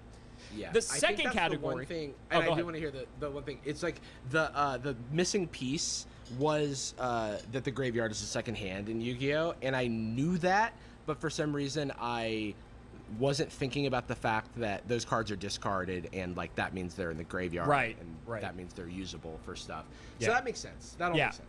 So then the second category are the degenerate decks, and these are the decks like your stun decks, like Barrier Statue Stun, or anything that just is trying to not play the game fair whatsoever, because those decks historically don't special summon at all, so that doesn't matter. The damage is irrelevant because you're not going to be winning by, you know, winning in a turn or anything. You're going to slowly just death by 1,000 cuts attack with like a small guy that's preventing your opponent from playing the game. And most importantly, you want to see either your big pieces that are going to prevent your opponent from playing the game, or enough of them that if your opponent has ways to deal with them, you can sort of refuel and keep them under a lock. So we're talking about like Barrier Statue Stun decks, different things like that. This card, again, was just, it's a very strong card. It's very good. Yeah. But it's only used in very particular decks because it does have so many downsides. And the decks that can take advantage of it, though, absolutely love this card to pieces because it's, I feel like it's draw 3. If I hadn't said that part at the end, I would feel much worse about my analysis. but at least I did call that kind of type of degeneracy out in vague terms. Yeah, the graveyard thing, huge oversight on my part. But cool. I mean, I do like that. It sucks that it sucks to play against, and it sucks that the decks that play it are like really unfun to play against. But you do like to see something that's powerful only in like a niche segment of the, you know, decks that are in the meta, because then you feel like you have like strong decks with variety. But unfortunately, the variety is like the degeneracy. And people like drawing cards. I will say for the non-degenerate decks that played Card of Demise, for the most part, like, they did have some annoying elements to them, but at least they were, to a degree, interactive. It just sucked because during this time, Card of Demise was at 3 copies. You would, like, fight through everything, and then it's like, all right, Card of Demise, and they just refuel their hand, and you're just like, all right, you know, I'm out of it now. It felt really... If you were the one playing Card of Demise, you felt great. It was... So, yeah, because you're able to do combat as long as you do everything in, like, there's a second main phase in Yu-Gi-Oh, right? Yeah. So, like, as long as you're doing everything in, like, second main, then you can already have had combat. And so you've already kind of done your damage, and then you... that probably even gives you a little bit more... space to like make decisions, because now you've, you know, like in Magic, it's a rule of thumb to like do most of your action in main phase 2 unless you have to do it in main phase 3. But that's mainly because in a resource game, you want to leave up every possibility for your opponent, so they have to make a difficult decision, not knowing exactly how many options you have, basically. So that's cool. Yeah, one of the best top decks, though. If you have no cards, man, you see a Card of Demise, you're over the moon. I get to draw 3 cards? Thank you very much. Ancestral Recall, but free. Cool. All right, next one. Okay, this one's famous. Crush card. And this one was like, was this surprise card? Initially? We'll get into that. that. Okay, I think I vaguely remember something. Tribute 1 dark monster with 1,000 or less attack. Okay, that's not hard. Because if you tribute like a Sangan, is Sangan dark? Sangan's dark. Does that trigger his ability? It does. A tribute does? Oh, okay, cool. Then yeah, that's great. Tribute 1 dark monster with 1,000 or less attack. Check all monsters your opponent controls, your opponent's hand, and all cards they draw until the end of your opponent's 3rd turn after this card's... This must be a tracking nightmare. And all cards they draw until the end of your opponent's 3rd turn after this card's activation. And destroy all monsters with 1,500 attack. Okay, 1 second. I need to parse this again. Sure. Okay. Tribute. Okay, we tributed our... Let's just say best case. We tributed our Sangan. We're searching through our deck. We got our guy or whatever. Check all monsters your opponent controls. Your opponent has. So, yeah, you're destroying everything that's 15 or more in their entire deck. So this is extremely good, and I feel like has to have been banned. Because if you build a deck around... well, actually, does it say destroy all monsters with 1,500 or more attack? It means in your opponent's deck, right? Yes. And not in yours? Okay. So it's opponent's field. You would look at their hand and destroy anything in their hand just to verify that that's, you know, what they have. And then anything they draw for the next 3 turns. absolutely insane. Like the amount of value this card gives you, like looking at your opponent's hand is extremely, I feel like, strong in a game like Yu-Gi-Oh. It's even strong in a lot of other games, or no, is it strong in Yu-Gi-Oh? Because you can just play out all your cards. Yeah, I think so, because then you can play around all their combo pieces and stuff. So you just eradicate. This feels like a card that was errated to be a completely different card. And it's just like, give it up, guys. I'll just say it's really, really, really good, and maybe like in its initial release was in like if memory serves, its initial release is in like maybe some sort of prize card or tournament pack or something like that, where it's like really hard to get, and so it doesn't like affect the meta because not everybody can get access to it. But then it gets a wider printing, and everybody goes, okay, this card's busted, and then it becomes a super degenerate format for like a short period of time, and then it gets Omega banned. And then a few years later, they go, oh, but the flavor, remember from the anime? And then they try to bring it back. And then they say, Crush Card Virus, you gain 1,000 life. And it's like, that's a different card, guys. And they're like, no, remember, it's Crush Card Virus, the card you love. So that's my take. I'm going to say it's extremely good, and it was banned at some point. He's so good. You're almost like dead on in exactly that trajectory of how things played out. Okay, so I'll give you the story for anyone who doesn't know. So, you're right. This was a prize card. This was actually the prize card I want to say before Shrink was. So it was the 2005 prize card. If not, it was the one after. It was before. I'm pretty sure it was before though. In any case, Crush Card, like you said, this card is absolutely insane. Sangan was typically the premier target to really for Crush Card. Yeah, so it's funny you said that. I'm proud of myself. It's funny you said that. Yeah. Just because Sangan had so many ways to access, but also just because you get value back from it too, right? It's like it's too good not to. But there were some other things that also met the condition. But Sangan was typically what you were going for. Was a prize card. The one thing you were a little bit incorrect about this not warping the meta because it was a prize card. Oh man. So Crush Card was so good. It was so good that when people started winning copies of Crush Card, the people who won copies of Crush Card won more copies of Crush Card because there was like no real way to interact with this card, and it was so devastating because there wasn't really counterplay to this, and especially because there were so few copies in circulation. 7 Tools to the Bandit, was that around? Hypothetically, but ideally what happens is your opponent would go like, set Sangan, set Crush Card, you start your turn, I'm going to Crush Card you on turn 1. You can't even 7 Tools or do anything in response. Well, that's a skill issue because you skill issue.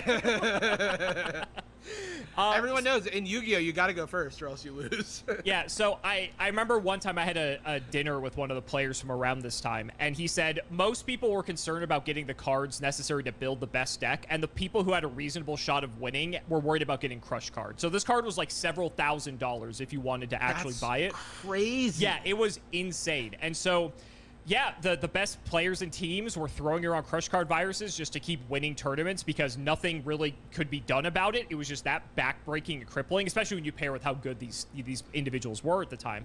And then what ended up happening was a few years later, they ended up throwing this card in a reprint set. And that was, of course, the holy grail of that reprint set. But, of course, they short printed it into Oblivion. So it was super hard to get. It was Gold Series 1. It's this version I'm showing this is you right this here. printing. This is wow. They first printed this in Gold Series 1? Yep, Gold Series 1. It was incredibly short printed. It was so hard to pull that the copies of this card in this first reprinting of it ever were like $300. Because it was that hard to get. And everyone wanted it because it was Crush Card, it was broken, and it was crazy. And then they banned it not long after that. No surprise.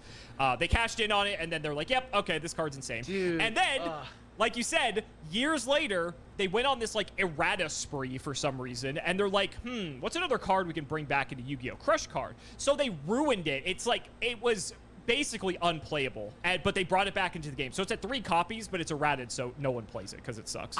That's so weird. Like, I mean, I guess for flavor they bring it back, but I feel like errata are supposed to say things like, oh, like when I was like, destroy all monsters with 15 or more attack, I think it would be a little bit clearer if it said, your opponent's monsters, just so that it wasn't like every 1,500, like on the board that you had out or something like that. Like, oh yeah, let's just add this clarifying word. That's the errata, right? Like, oh, this was supposed to have this other different word here. Not like entirely change the card text in a paper format, in a paper game. Yeah. Like Hearthstone can rebalance cards because it's digital. a digital game. Yeah. But like changing a card text so dramatically, someone shows up at their local and is like, well, this is the text on my card. Reading the card explains the card, and it's like, oh no. You have to have like the app, or you've got to go on the website and have your extra errata text available. I also feel like it just tarnishes the legacy of this card too, because from the anime, everyone remembers Kaiba using this against everyone. Yeah. And so I feel like just errataing it just really sort of just like desecrates that. But I mean, I don't know. Maybe I'm just like a boomer. The star football player who's like past his prime but like can't give it up, and he comes back for like one last season, and everybody's like, you should have retired ages ago. And like you really tarnished what we missed about it. Or it's like if they made Dark Magician have like Blue Eyes stats, right? It's like why just make it, like we've said all throughout this video, just make a new card. Right. But, they're like, oh yeah, Dark Magician's bad, so we're gonna print it, errata it as an effect monster that says you win the game. Yeah. All right, two left. Two awesome. left. Okay, what do you think about this one? Ooh, Dimension Fusion. I've heard these words before. IOC. Okay, that makes sense. Invasion of Chaos. So this is after my time, but it is still pretty close, relatively. Yeah, I was gonna say I remember going to a bookstore and seeing a Chaos Emperor Dragon being played at some local. Like I wasn't there for the local, but I was there to like buy manga or something like that. And I remember seeing a Chaos Emperor Dragon. Which was an IOC, if memory serves. And Black Luster Soldier, Envoy of the Beginning, is also in there. Okay. And then Chaos, the guy who's like, he's like at Common or something like that. Chaos guy. Chaos Sorcerer. Chaos Sorcerer, there we go. Chaos guy, I think, is the errata. Let's see. Pay 2,000 life points. Both players special... Sorry, that's an absurd effect. Like your reaction was so priceless. Yeah. That was great. Well, look, we know that like it's like I come from a time where like Solemn Judgment was in play, and like Solemn Judgment's an excellent card. It says, most of the time, you're losing 4,000 life points when you play that. And so you pay 2,000. Both players special summon as many of their removed from play monsters as possible. Isn't there a card called like Return from a Different Dimension? There is. That like has a similar effect. So the difference between this and Return is a trap card. It's only yours, and you have to pay half your life points. In Spirit, they're like, and they were like legal around the same time, right? Yes. Dimension Fusion was printed first. Return came out a bit later. So this was their first swing at this effect. Remove from play is not the graveyard, and so this is all the guys that you've been banishing for your like Chaos Emperor Dragon. Correct. The one I'm showing you is before they changed it to say banished. Yeah. By the way, even the scan, I have I like don't remember seeing this card, but the old printing, even when they like reprint with the modern stuff, because I just got some of that retro pack reprint from Target. It's like they can't replicate it. You know what I mean? It's not the same. It's not the same. Yeah, it's just not the same. I actually have. Yeah, I think I have a Gemini elf in my desk over there that I just like love looking at it because like the print, I just miss. Boomer alert! Boomer alert! Boomer alert! Get him out of here! So yeah, this seems incredible. Like if you're playing any deck that isn't banishing a bunch of stuff, so like even in the mirror where you're playing I guess chaos stuff, like the chaos mirror is the situation where like your opponent, in my mind, gets a lot of value out of this as well. But because you have the initiative and you're on the play when this comes down, and it's Yu-Gi-Oh, so you didn't have to like tap 4 mana to or 8 mana to play 6 mana to play this, then you can keep doing stuff. Everything's free. Everything's free, and you get to keep playing stuff after you play this. And this feels like a card that should be your whole turn, but no. You've got a bunch of other cards in your hand, and now welcome to Yu-Gi-Oh. Yeah, find some way to. What if you Dimension Fusion and then do Chaos Emperor Dragon and just blast them out with like in the game? Interesting. Like because there's going to be a bunch of stuff on the board. Anyway, I don't know exactly the combo, but this effect seems so incredibly strong in a set where there's cards at common that have you banishing a light and a dark that I cannot imagine this didn't get abused. The symmetrical effect is interesting. but I feel like if you put this in your deck, you have a plan for that. Especially Chaos Emperor Dragon, because that wipes the whole board anyway. And then also creates more targets for Chaos Emperor Dragon to destroy and then burn your opponent's face. So I'll just say it's really, really good, and it's banned. Final answer. At some point. Yeah, final answer. Yeah, Dimension Fusion's cracked. I'm not even gonna try to like cheese you. Anytime they print anything on a card that like says special summon as many of anything as possible, you know there's some way to abuse it. Yeah, and then they say pay 2,000 life points like that means anything. Like that's almost a joke. There's also a card called Dark Magician of Chaos that you might remember you might have seen the image of. That card says when it's special summoned in any way, you get to add any spell card from your graveyard to your hand. And so there's basically ways that you can like do some dumb degenerate loops with this card. Typically, Dimension Fusion was always used for like pseudo FTK / OTK decks that were just trying to like cheese wins out of nowhere. I'm talking about like Reasoning Gate or like any of these other type of decks. If there's Dimension Fusion involved, there was never anything fair happening. Let's just wait a put second. it that Sorry, way. now that you've mentioned Black Magician of Chaos? Dark Magician of Chaos, yeah. Dark Magician of Chaos. I've definitely seen well, maybe in the Japanese it's Black Magician. That's true. You know, that's true. Yeah, but anyway, they like I was thinking about like looping that when you just like draw that later in the game, but like in the same turn, you just brought back everything that was banished, which is like you banish a bunch of light and a dark. So now you have lights and darks, and I assume that that's the way that it's played. I don't know actually how it's played. Yeah, I mean, there's a bunch of ways. Like I said, typically what they're trying to do is find ways to banish a bunch of guys and sort of one-sidedly just like Dimension Fusion all their own stuff back and just do a bunch of like degenerate stuff. I was just imagining like in the same turn, could you Dimension Fusion, then use this materials, the stuff that comes back with Dimension Fusion, to summon Dark Magician of Chaos, and then bring back Dimension Fusion, like all in the same turn, and just like loop, like from nothing on the board, basically. Theoretically, yeah. There's cards such as spell economics that say if there's a spell card that requires you to pay life points, you don't have to pay it. So now Dimension Fusion's free. So you could hypothetically do like, let's say like you banish Dark Magician of Chaos to summon a Chaos guy. Now you can Dimension Fusion, bring Dark Magician of Chaos back. That adds back the Dimension Fusion, and you can basically just do all these like dumb things, like. You know, yeah, it gets really out of hand. This card did not stay legal for... Actually, it stayed legal for kind of a long time, but it got banned pretty quickly, relatively speaking. I don't know if there was, like, preview season or something back in these days, but no. I guess because the Japanese cards were... That was, like, magazines. That was our preview season. Yeah, exactly. So I'm like, I feel like you open this at the card shop day one, because I think when Pharaoh Servant came out, I went, like, on release day to the card shop, and everybody was like cracking open packs and seeing cards for the first time. I feel like you see this for the first time and you go, no way, this is wild. I guess you haven't read the other cards that are banishing all kinds of stuff, so maybe you don't know, but still, that's wild. And you already mentioned it, so I thought it'd be fitting to end with the best card possible. Yo! Okay, this guy, yeah, I do know about this guy. Okay. You know, he's famous, and also he's been reprinted a bunch of times, so like in just like collecting cards, I've gotten a few of these. Chaos Emperor Dragon, Envoy of the End. Such a good name. Great name. Effect Monster Dragon, 3,000 to 2,500. That's the blue eye stats, right? Yep. And then this card cannot be normal summoned or set. Okay, so it's bad, right? This card can only be special summoned by removing from play one light and one dark in your graveyard. I forgot it was in your graveyard. That is so absurd. That is so nothing. That is so nothing. It's free. That's wild. Because you already got your value out of the card. So now it's like adding additional card advantage to cards in your graveyard. So that's why it's a second hand. Okay, great. Remove from play one light and one dark in your graveyard.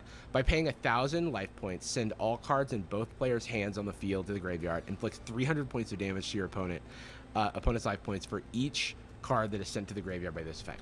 Incredible card. Compliments to the chef. I wasn't even playing Yu-Gi-Oh! When I saw this at the bookstore, and I was like, damn, that thing looks cool. And boy, was it. I'm pretty sure this was a victim of not only being banned, but then being Mickey Mouse unbanned, where it was like errata. It gives you a big hug. You know, it's like everyone gains 300 life points. Everyone gains 300 life, and they all have a picnic, and they all give each other high fives and have a grand old time. But yeah, I could imagine I don't know if this sees. I mean, okay, so I do definitely think it's bad. I do definitely think it's an incredible card. I do wonder. I have no clue about whether or not this sees play in in any of the formats, the retro formats. Yeah, with its because I don't know if they apply that errata or not. Do they? Yeah, we'll get to it.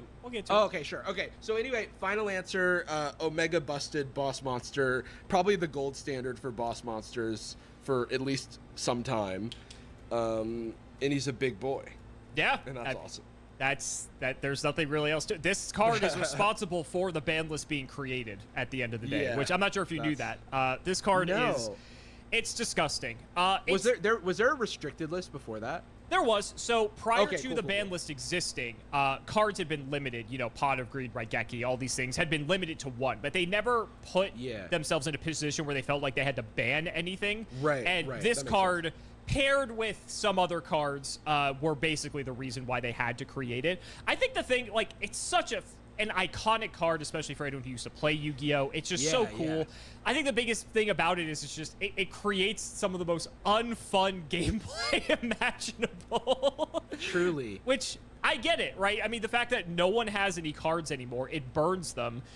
Pair it with Yada Garasu, and now they literally just can't play the game, which was like the whole like, you know, combo with this card. The Yada lock. I do know in theory about the Yada lock. I didn't. Yeah.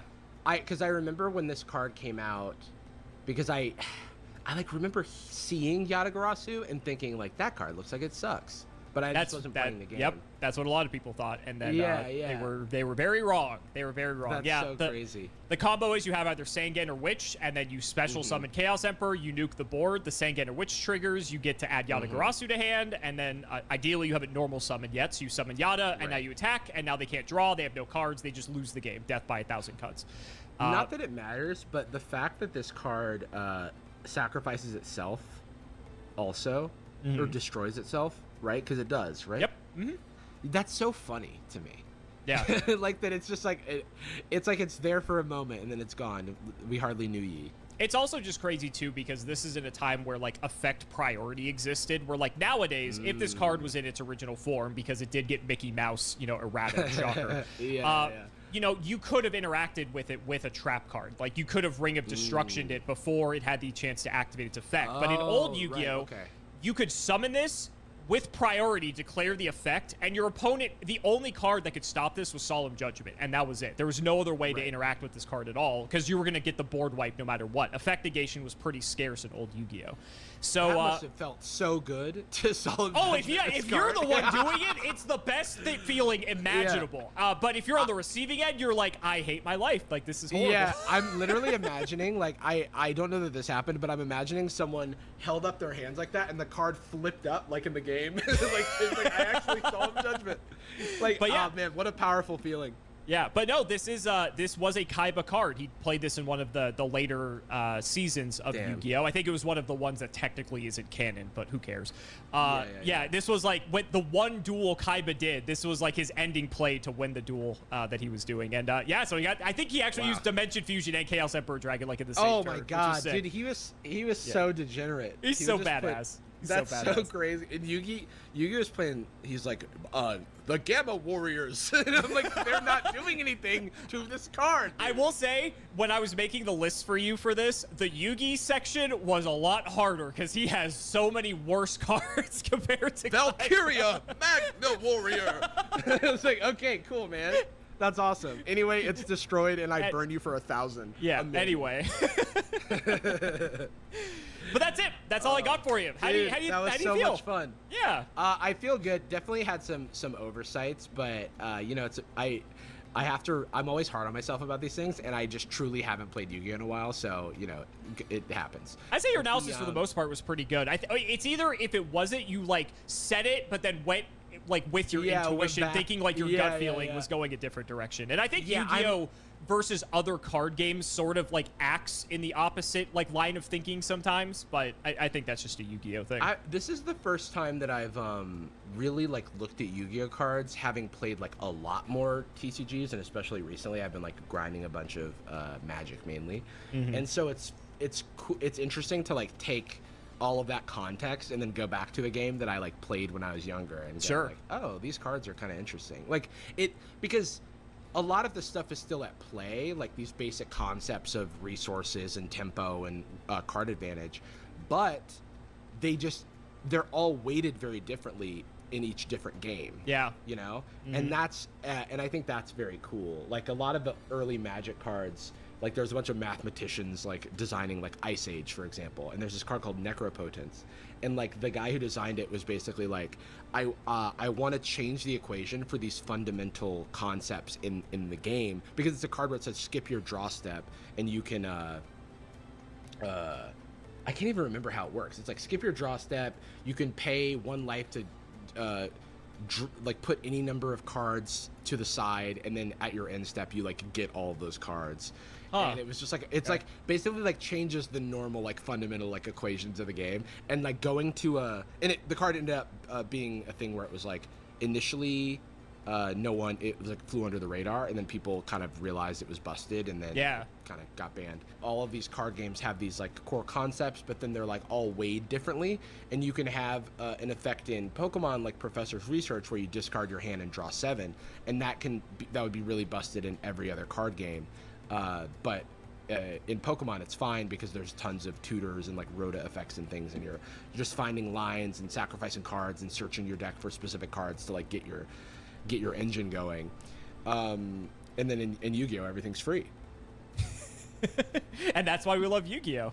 And that's why Yu-Gi-Oh is the best, because it's everything's free except for the cards. Yeah, that's true. That's true. Those are expensive. Unfortunately. But Jarvis, thank you Konami, so much. please reprint. You know, like.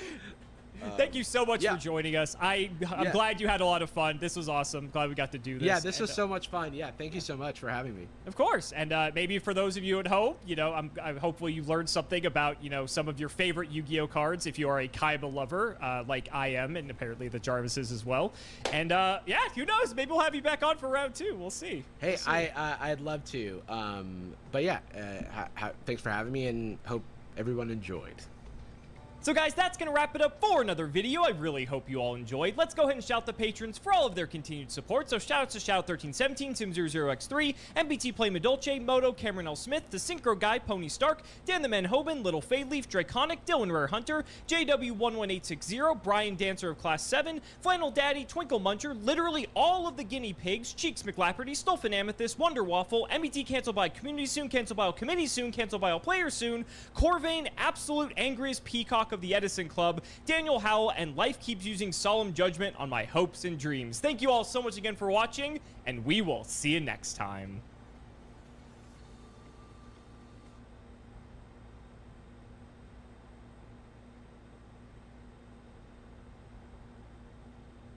Hey guys, and welcome to today's video. Today, we have 5 different sovereign citizens in 5 different courtrooms. We have 3 returned sovereign citizens with several updates to cases I've already covered, an actual American national who thinks laws don't apply to him, and finally, a Karen who refuses to take part in her custody hearing at the cost of her children. So we have a lot to cover today. But before we begin, I'd like to thank today's sponsor, Aura. Did you know that AT&T recently revealed that over 73 million of their current and previous users' account data was leaked to the dark web?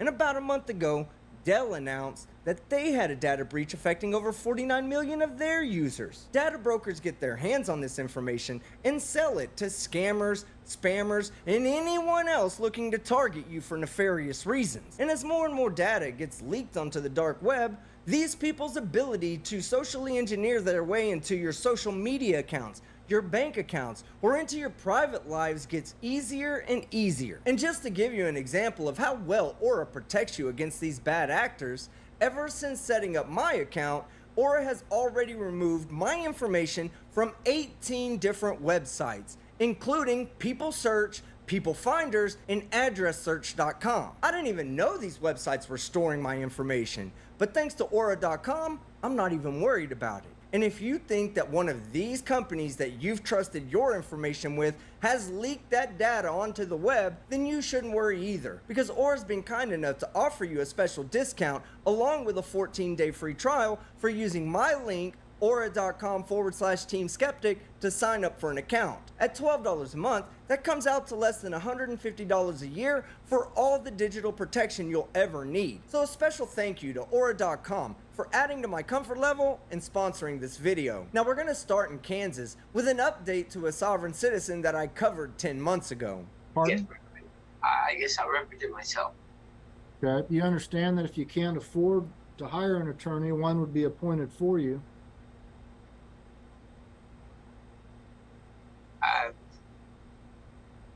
I don't know what he would do for me. You know, I caught quite a bit of flack for this video because there were viewers that thought that he was intrinsically stupid and I was just picking on the mentally disabled. Well, I'll have you know that I was right in assuming that his stupidity was all a ruse. I mean, don't get me wrong, he's still stupid, but he successfully negotiated probation as a punishment for several charges, including a level 5 drug felony. So let's begin.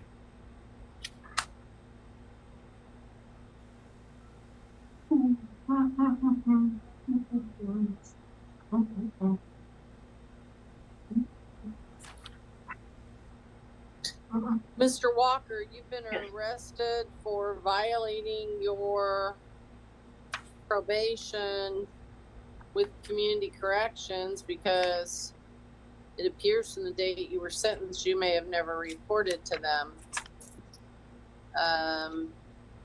You have a $10,000 cash or surety bond. Do you want the court to consider appointing an attorney for you?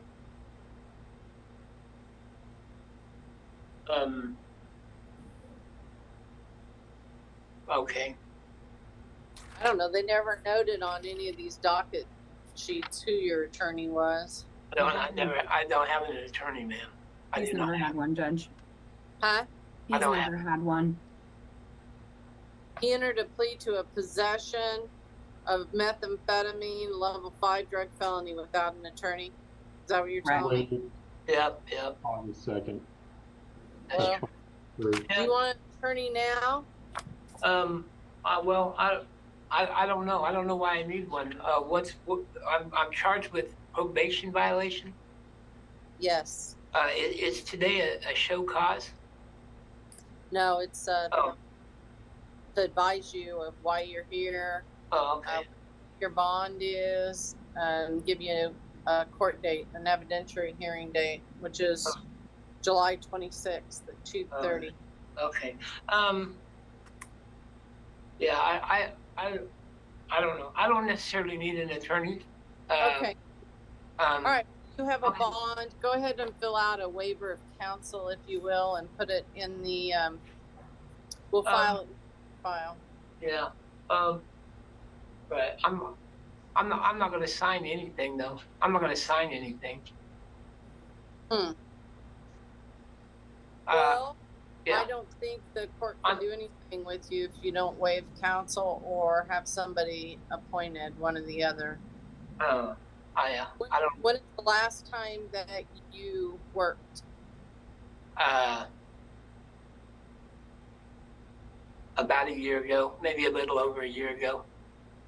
All right. How old are you? How old am I? I'm 60. Whenever they first brought me in here, that's the last time I worked. Whenever you all started arresting me for driving on a suspended.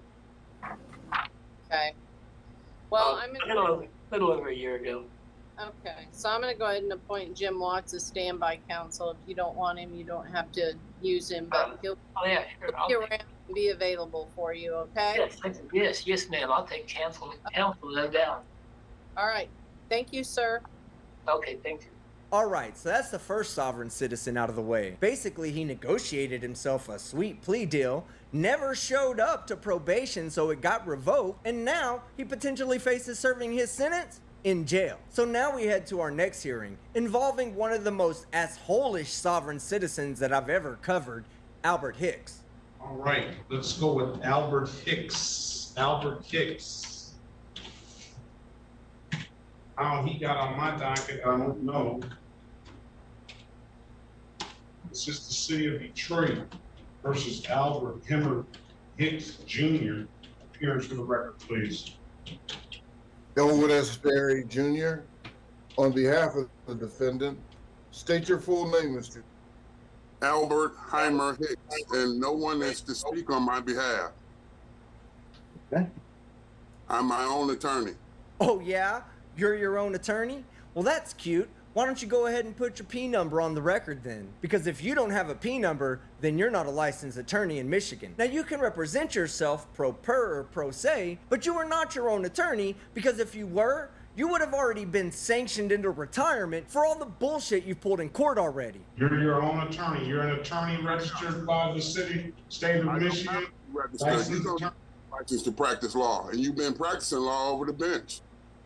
You say I have been? Would you like to litigate against me? I'm not litigating anything against you. Okay, you have been practicing law across the bench since we started this. And I'm challenging jurisdiction today. Okay. What do you want to do, Mr. Hicks?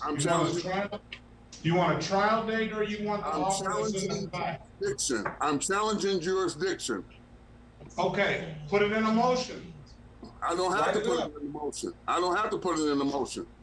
If I say you do, you do. No, you don't have the right to do that. You don't have a Congress number. You don't have delegated authority to do that. Okay. All right. Well, I'm trial date. I'm denying. What is your motion? You're challenging my jurisdiction? I'm challenging everybody's jurisdiction because you have none. Okay, so honor your oath of office, please. Honor your oath of office, okay? Are we going to sit here and debate those positions? It's not a debate. It's my constitutional right. It's my constitutional right. You think so? Okay, I know so. Are you violating my constitutional rights on how you deem them to be? No, I'm not.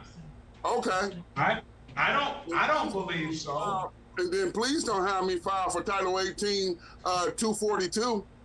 Please do. Okay, I have a transcript from all the other times I talked with you because you've been practicing across the bench for the longest. Okay, so what are you going to do today, Mr. Hicks? Challenge jurisdiction. And how are you challenging that? Because you have no jurisdiction.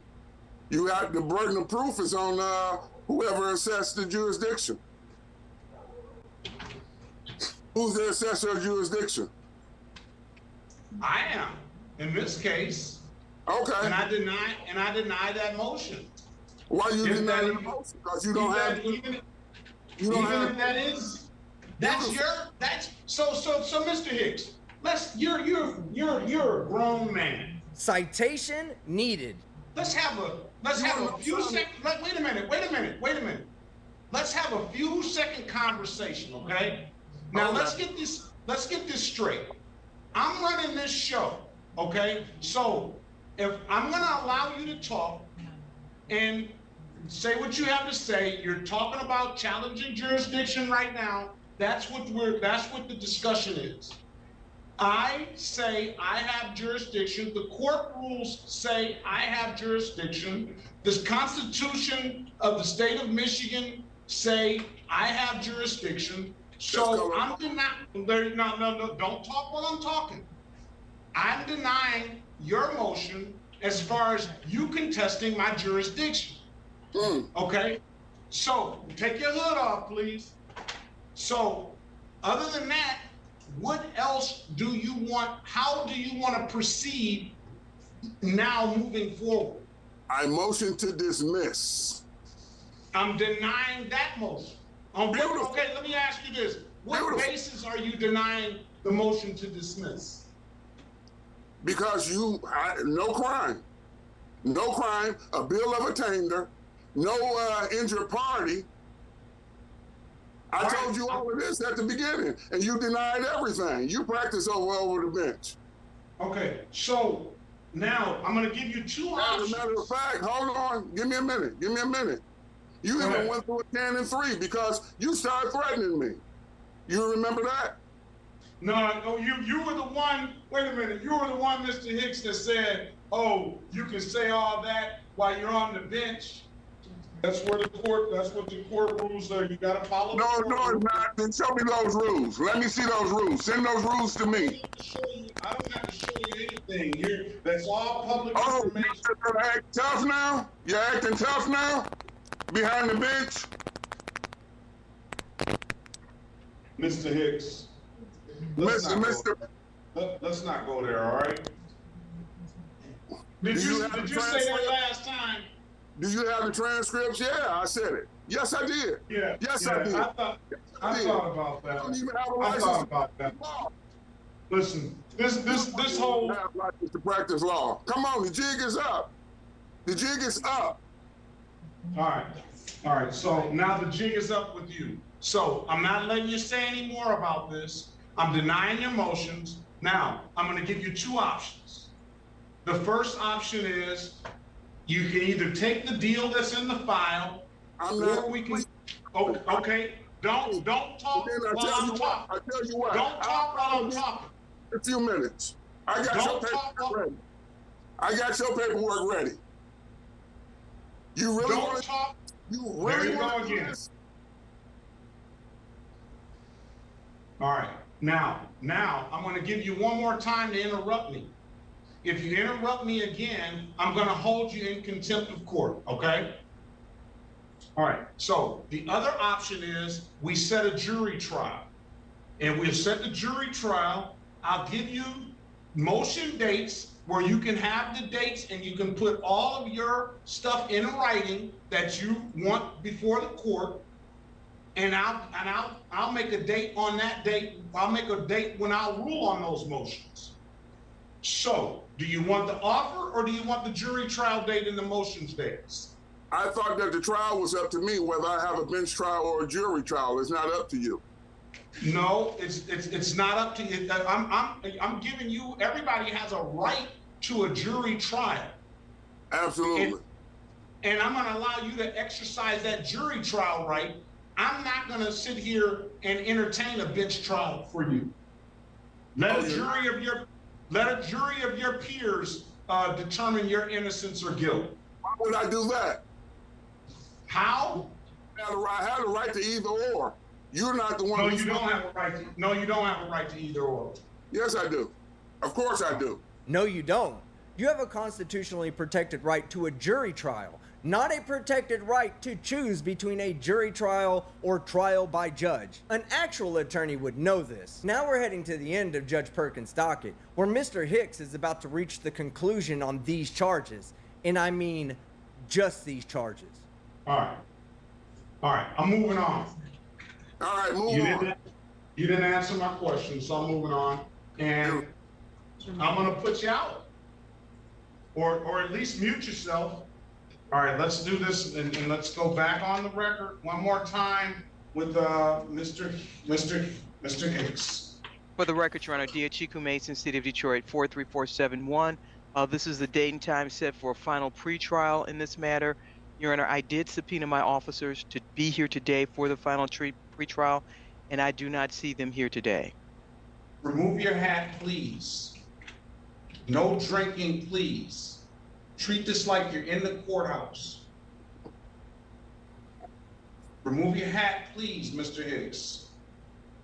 All right, what are we gonna do? The officers were supposed to be here today. I'm only dealing with SP 15, SP 1442547, counts 1, 2, and 3, SP 144-27651, and SP 5008721. I'm only dealing with those matters. And the officers are not here. So we're gonna make this easy.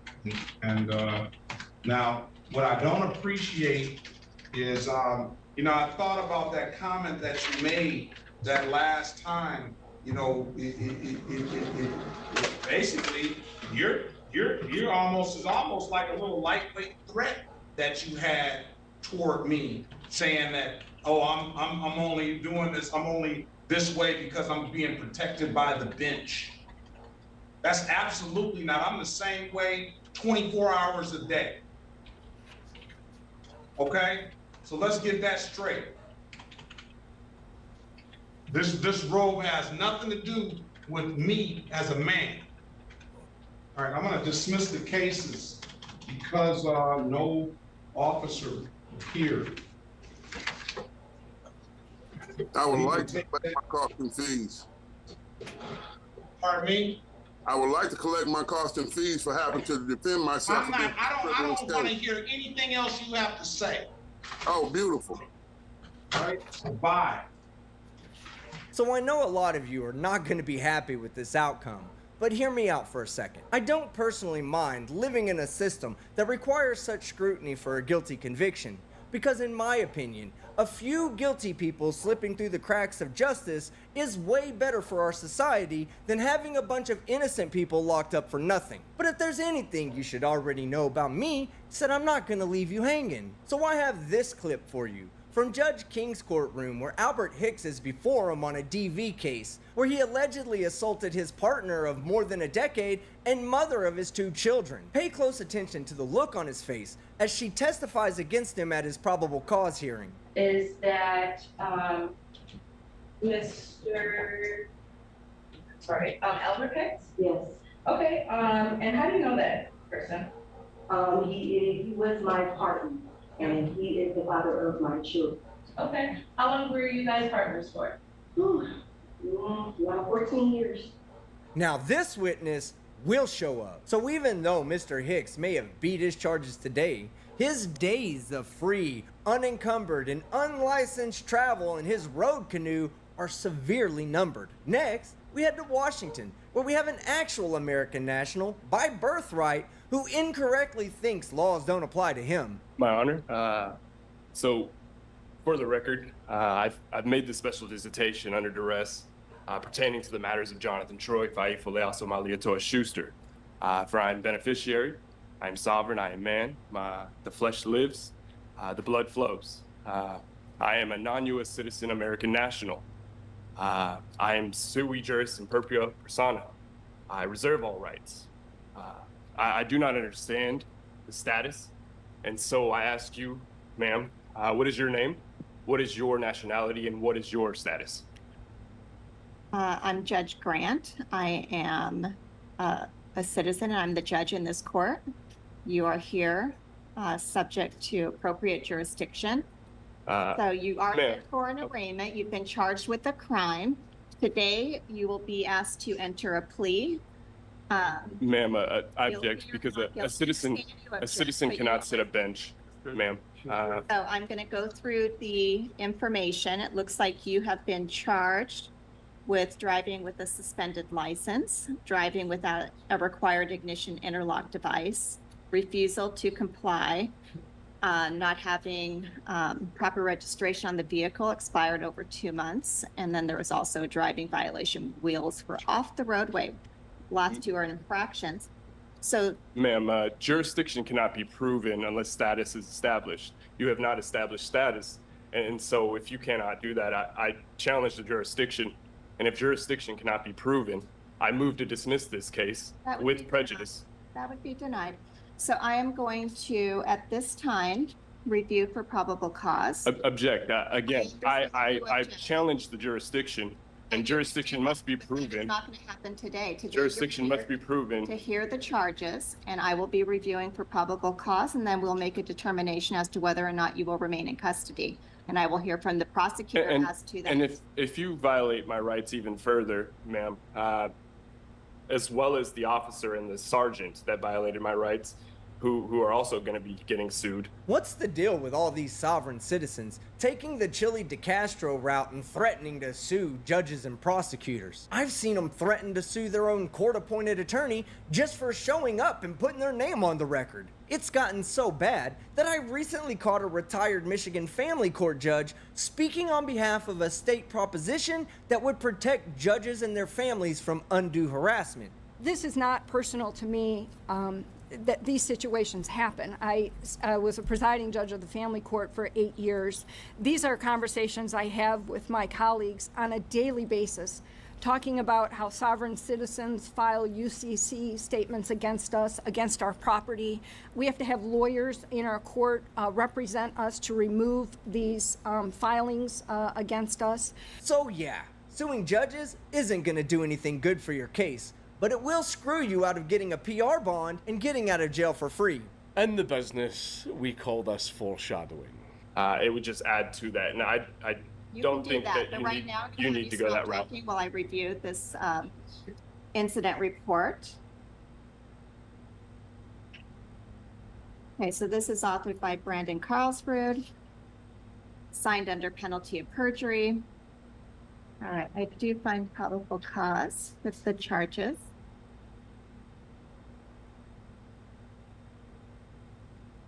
I will be entering not guilty, please. Ma'am, you cannot practice law from the bench. I object. Noted. You cannot enter a plea for somebody. That is, practicing bench from the law. Unless you want to enter a plea of guilty, today there'll be a plea of not guilty. Understand you are objecting. Ma'am, I object. I challenge the jurisdiction. Jurisdiction has not been proven. Status has not been proven or established.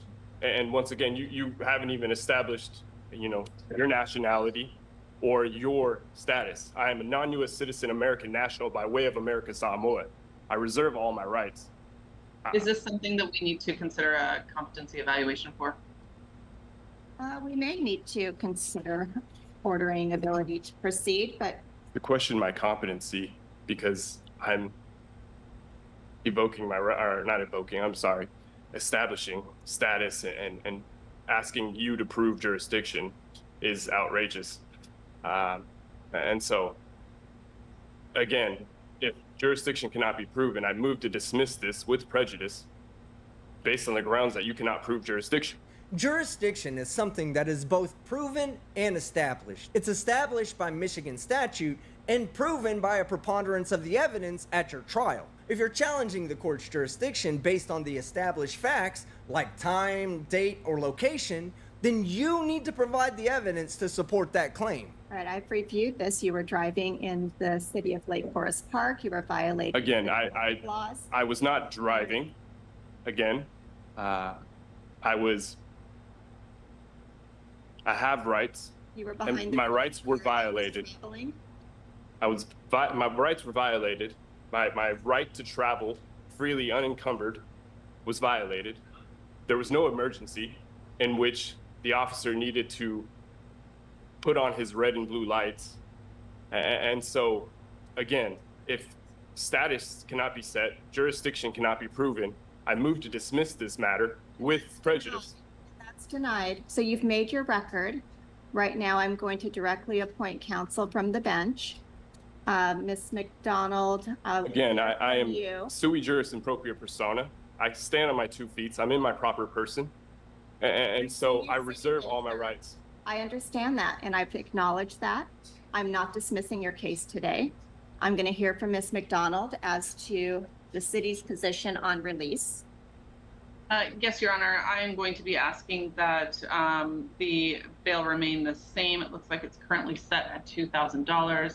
I do have some concern regarding his willingness and ability to reappear if he was released on his own recognizance, as well as concerned about community safety and risk of reoffending, given his temperament in the court today. You expect me to believe that the risk of reoffending is higher with someone who doesn't think that laws and jurisdiction apply to them and threatens to sue the judge when she proves that they do? Okay. And Your Honor, Mr. Schuster would ask the court to release him on his own recognizance. These are not violent offenses. I don't see that he has any convictions for violent offenses. There was an assault from 2021 that was dismissed.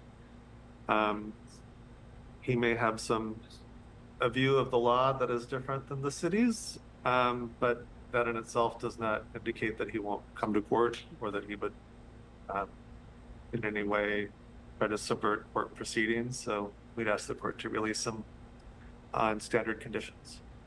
Well, the court can consider whether or not Mr. Schuster is likely to reappear for future court hearings. what I hear from him today is that he completely objects to this court having any jurisdiction. I don't have a good faith basis that Mr. Schuster will return if I were to release him. I do see that he has a prior conviction for DUI. He's on a deferred prosecution at this time in Seattle Municipal Court. He's not complying with conditions if he's driving without a license and driving without a required ignition interlock device. Also indication that Mr. Schuster will not abide the court's orders to appear on his promise. I want to look at the Seattle municipal case and see when he's next scheduled to appear. Like you had mentioned too, in 2021, same situation, or not same situation, a situation occurred in which they tried to charge me. They didn't have jurisdiction. It was dismissed. And again, I don't want any charges against me because I do have the deferral, which would obviously violate that deferral. And so I will make any visitations, special visitations to the court to handle any matters pertaining to Jonathan Troy Faifale, Malia Toa Schuster. I'm a man, I'm free, and I want it to stay that way. I do see it looks like he's got at least 3 prior warrants. He has 2 priors out of Benton County, 1 out of Lower Kittitas. The previous warrants history. And throughout this process of going to courts, I've had to learn a lot. Well, I guess we can count all those previous times that you were in court as missed opportunities because you didn't learn shit. You especially didn't learn that when you pled guilty to that previous charge that you're on deferral for, you actually proved to yourself that the courts do have jurisdiction over you. And so I know it's no game to just not show and make visitations. That's not what I want to do. And again, jurisdiction does need to be proven, whether it's today or another date. And if you want to violate my rights even further by not releasing me on my own recognizance, ma'am, was it Jennifer Grant? Then, like I had mentioned earlier, you, along with the officer and sergeant, who are already going to be getting sued, I mean, there's no need to add you as well, especially when you know the law. I don't see another date set until February 12th of 2025 in the Seattle Municipal Court. Yeah. Well, Mr. Schuster, I have to do what I believe is appropriate in this case, and that is to set bail. And any threats to sue me or to take any action against me, I can't be swayed by that. So well, it's not a threat. It's just what it is. Because my rights have been violated, and if my rights are going to be furthermore violated. $2,000. I do not believe that you will respond to the court's order to come back. I do base that upon the conduct in this case, as well as the prior FTA history. So bail will be $2,000. If you're able to post bail, you are to return for your next court date. You are to have no criminal law violations. You're not to drive unless you have a valid license and insurance. And when are you setting that court date, Miss? Required by the Department of Licensing. You are, you will be represented because I'm going to assign counsel. I am sui juris in propria persona. I present myself. I don't need to be represented by anybody. I stand on my own 2 feet. Technically, you're sitting on your brain cushion. These are criminal charges that have significant consequences for you, so it's in your best interest to have counsel. Again, I stand on my own 2 feet. I do not need to be represented by anybody. I present myself, sui juris in propria persona. If you want to be your own counsel, you'll have to go through a full colloquy and waive all your rights to have representation. It's your constitutional right. I do not accept being represented by anybody. Again, I present myself. I am beneficiary. I am sovereign. I am an American national, a non-U.S. citizen American national by way of America Samoa, like I had mentioned earlier. I reserve my rights, and I do not need to be represented by anybody. All right, the time for trial expiration is 8/9/24. Again, if you are practicing law from the bench and putting a plea in for me, I object to that. You cannot practice law from the bench. Next court date will be on June 24th. That's 2 weeks out. So for the record, you have not established status, you have not proven jurisdiction, and you're denying my rights. Is that correct? I don't know what you think would establish my status, but I do have status to sit in this court. You are a U.S. citizen. A U.S. citizen cannot sit a bench. You're asking me to sign something that you pleaded for me. Is that correct? I'm giving you notice of the conditions that I have set, as well as bail. You said yes, you pleaded for me? Probable cause.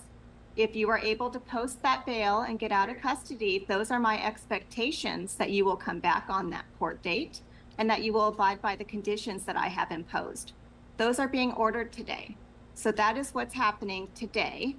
And we are giving you that notice. You can refuse to sign that notice, and we'll note that you were provided a copy in writing and that you refused to sign. I do not understand. Which part of it do you not understand, that you have a I do not understand how you can practice law from the bench. I'm the judge and I am setting the conditions. Well, you also entered a plea for me, correct? What we're doing at arraignment is the plea is being entered. You're not pleading guilty, so on your behalf, I'm entering a not guilty plea. So, correct, you are pleading for me, correct? There's two pleas. And if you Not plead guilty for me, or you're guilty. practicing law from the bench. You cannot practice law from the bench, so I object. I'm going to give you that piece of paper and we're done with your hearing today. We will see you in 2 weeks. Okay? Jennifer Grant, you will be Okay. taken further. Oh, poor guy. No one took him seriously and now he gets to go back to jail. So now we move on to our next hearing, which covers a well-known sovereign citizen on my channel and others, Eric Martin. And while he's normally in court over basic traffic citations, this time it's much more serious. And then we've got Mr. Martin. He claims to be an attorney, so he refused to speak with Mr. Fanville. I'm looking forward to it. All right, this is 241388, the state of Michigan versus Eric Joseph Martin. Sir, can you tell me your name? Oh, not the Romans Desticate Trust, if that's what you're wondering. Okay. Are you going to tell me your name or not, Mr. Martin? Well, I just want to make it clear, I'm not the legal fiction corporate entity defendant. Okay. All right. Sir, if you require accommodations to use the court because of disabilities, or if you require a foreign language interpreter to help you fully participate in court proceedings, please let the court know immediately. You are here today on count 1, domestic violence. There's an allegation that on June 8th of 2024 in the city of Taylor at 9074 Clipper, that you did make an assault or an assault and battery upon Crystal Nicole Martin, a resident or former resident of your household, contrary to MCL 750.81 parent 2. This is a misdemeanor punishable by up to 93 days in jail and or $500. A consecutive sentence may be imposed under MCL 750506A if the assault was committed in a place of confinement. Those are the charges against you. You've been brought to court on a misdemeanor charge, and you have the following basic rights: to plead guilty, not guilty, or to stand mute.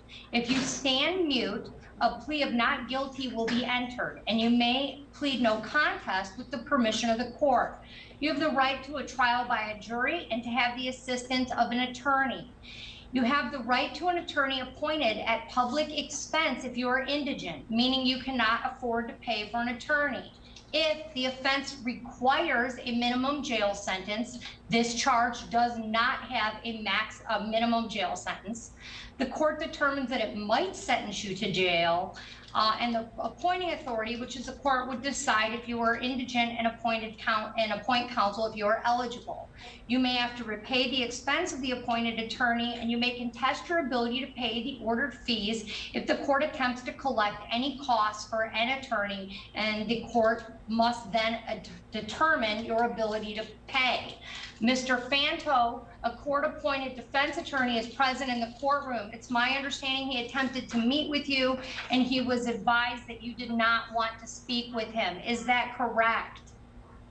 Because of the unfairness of the laws that would fraudulently assume if I take a lawyer that I would be giving up my right to be one of the sovereign people and be fraudulently assumed to be a legal fiction defendant. Yes, I Okay. None of that made any sense. First, claiming that you're a sovereign is a consequence of your delusion. And second, if you take a court-appointed attorney, that doesn't mean you're no longer delusional. So you can both take an attorney and be a sovereign at the same time. I have refused that a lawyer Mr. Martin, if you have a trial, you have the following rights: to call witnesses to speak for you at trial, and you could get an order signed by the court to require those witnesses to come to court. You have a right to see, hear, and question all witnesses against you at trial. You have a right to be a witness for yourself or to remain silent. And if you chose not to be a witness on your own behalf, the prosecuting official could not comment on your refusal to testify. You also have the right to be presumed innocent unless proven guilty beyond a reasonable doubt. If you plead guilty or no contest and your plea is accepted, you will not have a trial of any kind, and you will give up the rights that I just listed to you. You also have the right to be released on bond. If you are now on probation or parole and you enter a plea of guilty, or a finding of guilt is made by a judge or a jury, it may result in a violation of your probation or parole. The court can sentence you to jail and fines plus cost, and the court must tell you on the record the name of the offense, the mandatory minimum jail sentence, if any, and the maximum possible penalty for the offense, including jail, fines, and both, which I've already done. Fines, costs, and other financial obligations imposed by the court must be paid at the time of assessment, except when the court allows otherwise for good cause shown. If you are not able to pay due to financial hardship, you can contact the court immediately and request a payment alternative. So those are your constitutional rights going forward, Mr. Martin. I want to make it clear I have been illegally arrested here by Barbara Wade, okay, because he just went by her lies saying I kicked her. As soon as he walked through my door, I'm the one that called 911 on Tristan Martin, okay? And what in irony's nutsack makes you think that the police have jurisdictional powers over your sister, but not you? All right, sir, you have a constitutional right to remain silent, and anything you say with respect to this case could potentially be used against you in a court of law. So I would advise you at this time to remain silent with respect to the actual facts or allegations listed in the complaint and misdemeanor complaint, which I've read to you. Sir, are you gainfully employed? I wish to finish, before I answer your questions, I will answer your questions. I want to finish exercising my First Amendment right, freedom of speech, and continue what I was saying. Okay, sir, you are to appear in court as directed. I'm not going to argue with you, Mr. Martin. I understand your sovereign citizen argument. It's not the first time I've seen it or heard it. You are under the jurisdiction of this court. This court has jurisdiction under the Michigan Constitution and the laws of the state of Michigan. You are charged with a 93-day misdemeanor, sir. You've been advised of all of your rights. Okay, you have a First Amendment right, certainly, but you are here for an arraignment, not to lecture me on sovereign citizen beliefs, okay? I'm trying to get you through this and make sure you understand the process. You are to appear in court as directed. You're not to leave the state without permission of the court. You're not to commit any new crimes while released. You're to immediately notify the court of change of address or phone number. You're to have no contact with the complainant, Crystal Martin, in this case. Do you understand me? I do not understand in that I do not stand under the charges, the false fraudulent charges, but I do comprehend. But as I was saying, I was illegally arrested in violation of my due process rights. There's not sufficient evidence for my arrest that I did any domestic violence. Bardaway just arrested me anyway. There's no video of me assaulting her. He did not see it. She just told a lie. I actually filed a PPO on her. Sir, do you understand that they have no contact with Crystal Martin? And then you need to tell her, do not come to my house. She keeps coming to my house so she can set me up with these lies because my sister keeps letting her over. I don't want to contact her, but she needs to stop coming over to my house. You know, I've been living with her 33 years. Miss Maudlin, Let me finish talking. I have the first minute right here to talk. I have the. Mr. Martin, it's clear to me at this point that you have no respect for the court. I believe that you're a danger. I can't get any information from you as to whether or not you have another place to reside, whether or not you understand the court's no contact provision.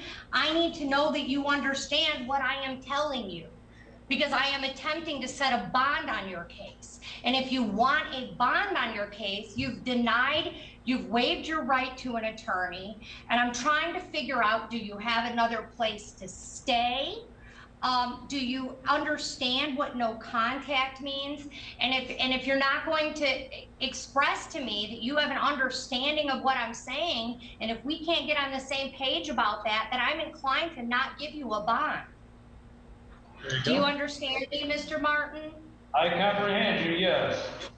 Okay, do you understand that I said you were to have no contact with Crystal Martin?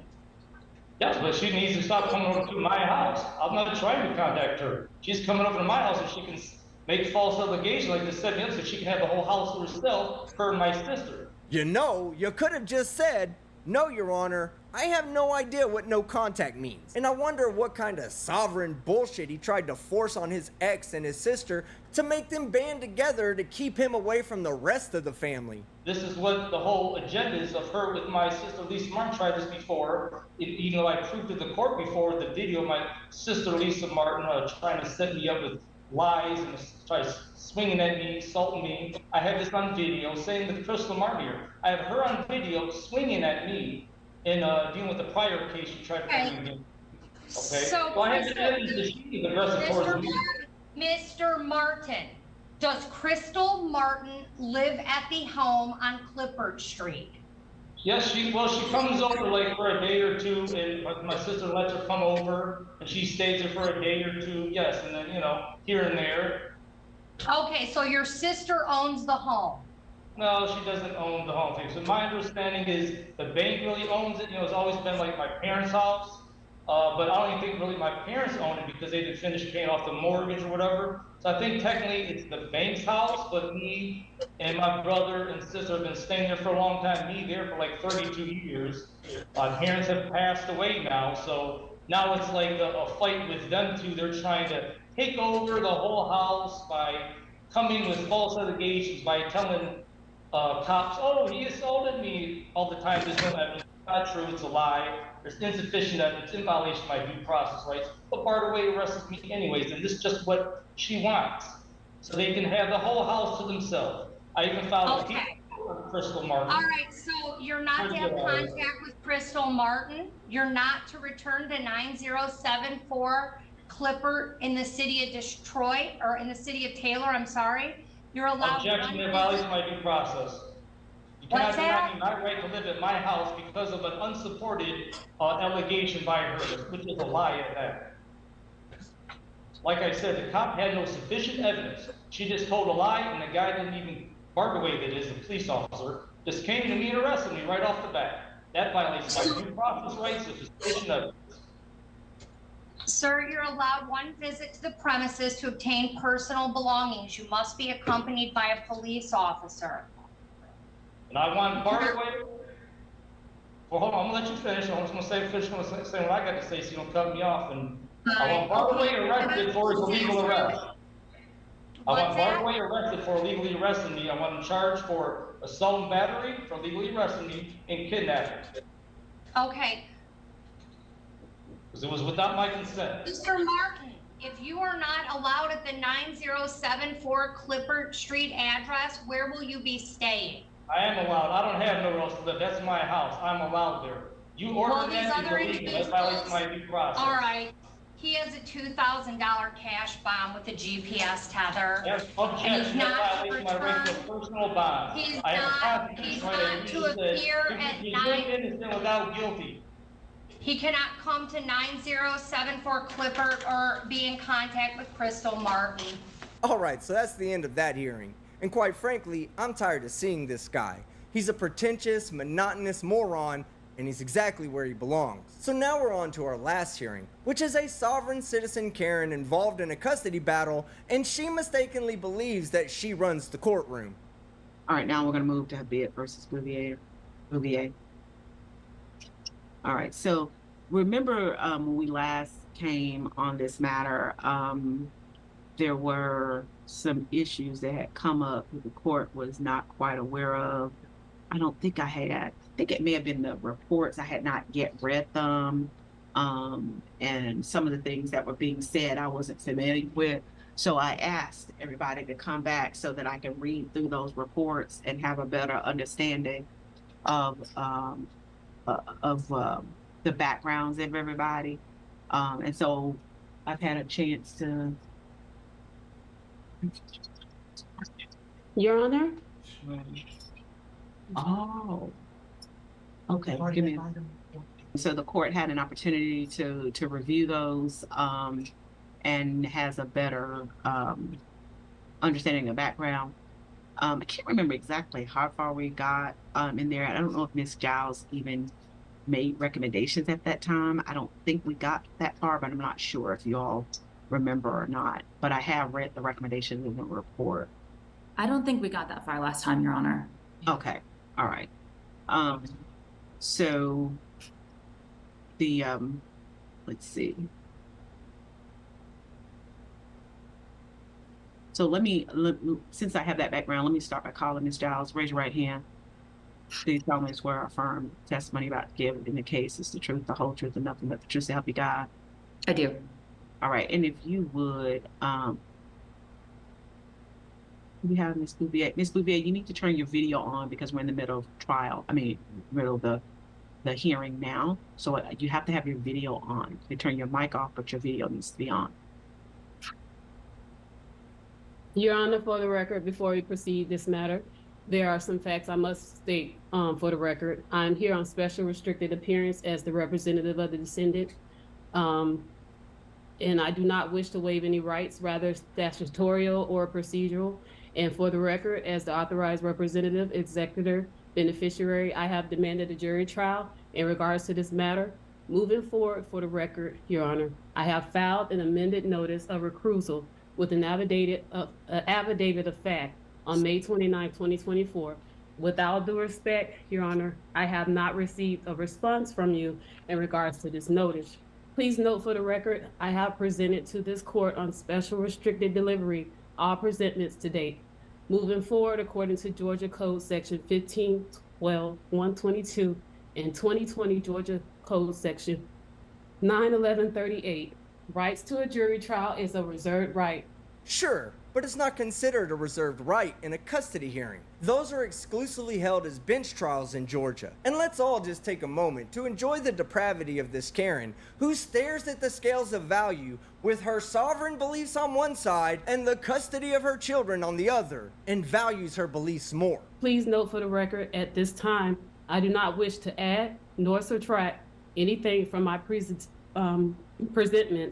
and I stand behind my documents. And at this time, I respectfully excuse myself from this proceeding to await all notices concerning the trial by jury according to the law.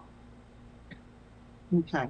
So first, you filed a motion for recusal, which the court denied. Looks like you filed, you need to turn your video back on. If you don't turn your video back on, I'm going to have a hearing without you. Okay? So turn your video back on. All right. You filed a motion for recusal, which the court reviewed and denied without there being sufficient evidence. I think you filed an amended one, which the court did not receive a copy of. You were supposed to send that to Chambers if you actually wanted me to respond to it. But you filed it via e-file. I'm noticing it now. It's going to be denied for the very same reasons. With regard to your request for a trial, this is a custody matter. it cannot be a trial by jury because you can't have a trial by jury on a custody matter. So that issue would be denied. As for your representation, the court will consider you London Bouvier. That's who you are. That's what the court consider you as. If you want to consider yourselves as anything else, that'll be up to you. But when I make a decision, it's going to be for your government name, London Bouvier. And that's what the law of Georgia is going to hold accountable. So when you don't do what I asked to do, then your representative or whoever you think you might be won't be going to jail. It'll be you, London Bouvier. Okay? So I want to make sure you understand that. So is that clear to you? All right, we're going to proceed in these proceedings. If you want to participate, that's up to you. If you don't want to participate, that's up to you. But I am going to make a ruling, and the law will be what the law is. I suggest you should participate so that you can be heard, and that the concerns that you have, the court will have an opportunity to hear them. That'll be up to you. Okay?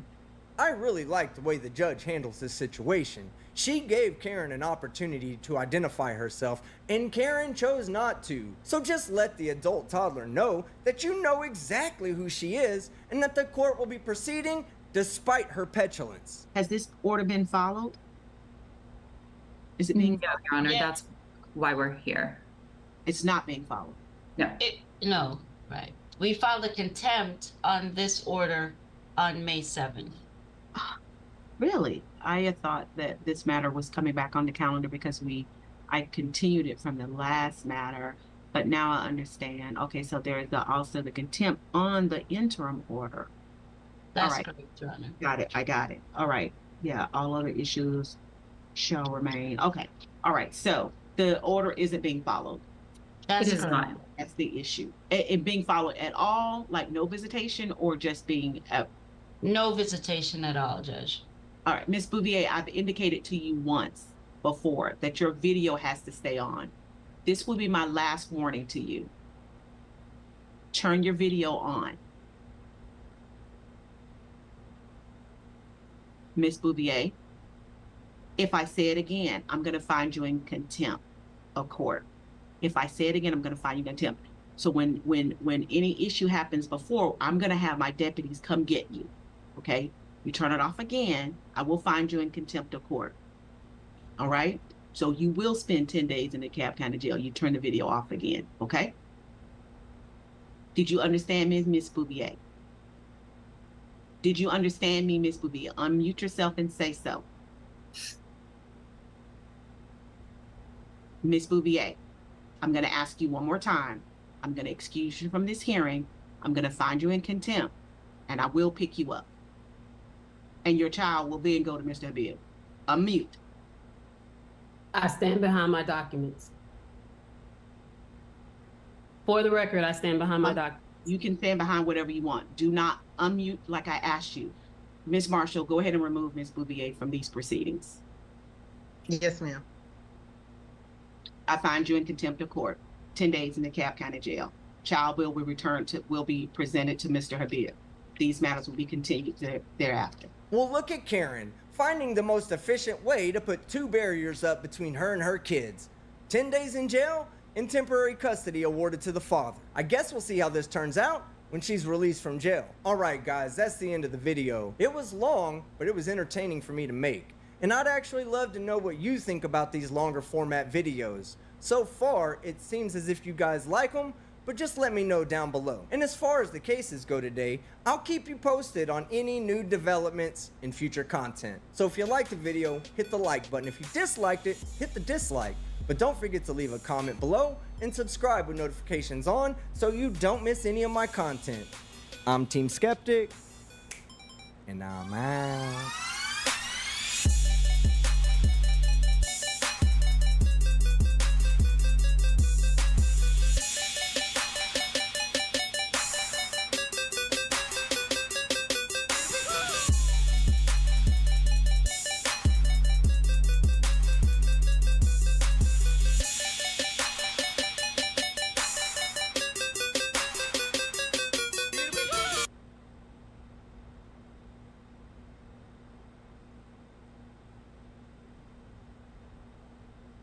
I can't keep going through this though, bro. Like I just can't, bro. I can't, bro. I don't do no wrong. I don't do bro. It is what it is, but it's pretty up, dude. Celebrities are used to being in front of the bright lights and cameras, whether it's through a career in the music industry or out in Hollywood. But every so often they're caught on a very different kind of camera. We're breaking down 9 times celebrities interacted with officers on body cam. Welcome to After Hours, presented by Law and Crime. I'm Sam Goldberg. Today's episode begins in Eugene, Oregon in July 2023. Child star Zachary Ty Bryant has been loaded into the back of a squad car, accused in a domestic violence situation. Bryant, who portrayed Tim Allen's oldest son on the 90s sitcom Home Improvement, was reportedly visiting his fiancée and their children when some sort of confrontation broke out. But I'm gonna bail out like super soon, and I'm getting the out of this city. It's so up. I don't know why you guys did this to me. Well, I didn't do it to you. She's so pissed, huh? What? She's so mad. I get why you're upset. It is what it is, but it's pretty up, dude. I literally got attacked, and I'm the guy that's going to jail. Bryant goes back and forth between thanking the officer for doing his job and telling him what he should be doing. You guys got to be careful of like how you assess situations. I agree. I agree. Yeah, this is like the opposite of what you should be doing. Well, the thing that separates it for me, Amanda, is that there was 2 people there telling me this. Yeah, and it's her dad that's right. Yeah. I get it. And maybe, you know what? People lie to me all the time, right? They're pathological liars. But 2 people were telling me the same story, and they told it to me separately. The reality is that she can't have me, and she's trying to put me in jail for it. On his ride to booking, Brian says his celebrity as a child might make him a target for the paparazzi. I've already had a hard enough time, dude. What do you mean? Oh, the media hates me, man. Go ahead. The media isn't going to have anything to do with this, dude. I don't know why you say that. Yeah, well, What? TMZ's gonna get it, trust me. I just don't think I did anything wrong, man. What's up, dude? I don't think I did anything wrong. The arresting officer then realizes some of Brian's belongings were left behind. Oh shoot, I left without your phone and wallet. They'll bring it down, okay? You swear? Yes, absolutely. Yeah. Dude, that's all that matters to me is that I get my phone and my wallet, and then I literally want to just walk away from this chick, dude. That's all I asked for. So how long am I gonna be in jail? I have no idea, man. I mean, it sounds like you have plans where you can bail yourself out, correct? Yeah, I gotta call my parents, yeah. Brian explains some of what happened to the officer, who's more than willing to listen. We totally like checked out and left each other. And yeah, but she kept sending me messages. You can look in the phone. She was like, I'm gonna your world up right now. I'm gonna you know, I was like, okay. Why is she saying these things? Cause she hates me, dude. I don't know. How long have you been with her? I've known her for like 7 years. I met her, I went to USC, so we met at a tailgate for the duck game. Where did she go to school? She said she went to Oregon, but that was a lie. Yeah, she's kind of like a phony person. But she'll convince you into anything, so. And so you pretty much just came up here to see your kids? Yeah, and she asked me to come see my kids. It's in my phone, dude. And then, yeah, and my dad told me, he was like, she's gonna your up. I was like, I just didn't believe it, whatever. And sure enough, this is the plan all along, dude. I hope you were being honest with me and saying she's going to jail too. They're talking to her right now. Well, I hope you were an honest man when you said that. Because this is not okay if I'm just going to jail. But, well, Zach, let me ask you this. I'm asking you how those marks happened to you on your arm, right? And you tell me, I don't know. I just walked out of the house. So No. So I'm not here to incriminate her. I'm here to, like, she's the mother of my children. Right, Zach, and I understand that. Okay. Okay. But what do you expect me to do with that information? I don't know, man. But what I will tell you is that she's the mother of my children, and I will never hurt her. Okay, and I see the honor in that. Okay, I see the honor in that. However, if somebody's alleging that you did something and that's why they had to do these things to get away from you, and I ask you about it and you say, I just walked out of the house. So what am I to do in that situation when I have to make an arrest in this situation? Yeah. Because of your guys' Dude, I'm not blaming you, man. I know, but you. But said, but what I know is that it's. her too. Huh? What would I arrest her on? So she's literally gonna walk free? Well, when you told me. She told me this was gonna be the case too. She's like, I'm gonna get you arrested and you're done. I was like, really? Well, and all those things will come into play, man. Yeah. Pretty fucked up, dude. In 2020, Brian was arrested for another alleged attack against the same woman. He entered a guilty plea to those charges in 2021. You should go through the text message. She literally says, she's like, I'm gonna put you in jail. Why? I don't know, cause she's a psychopath. I know, but how does that conversation come up? Like, You just have to read it, dude. Read it. It's in my phone. She has my phone, but it's in my phone. She's like, I'm gonna put you in jail, and I'll come see you. That's literally what she says. And I'll come see you? Yeah, like basically like put me behind bars, and then yeah, it's so f***ed up, dude. And this has happened a previous time between you two? Yeah, yes, sir. Please arrest her. She's a liar. She's a manipulating piece of shit, dude. If you can do it to me, you can do it to her. I wasn't even around her the entire time. She went after me.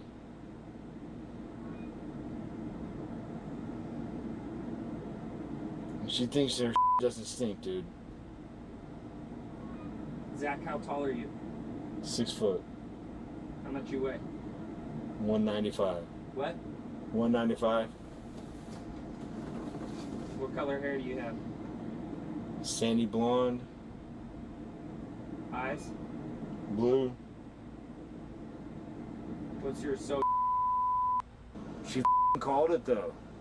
She got me. So wild, huh? Be careful who you date. It's unfortunate. What a dude. She literally beat me up, and then I'm going to jail. So wild.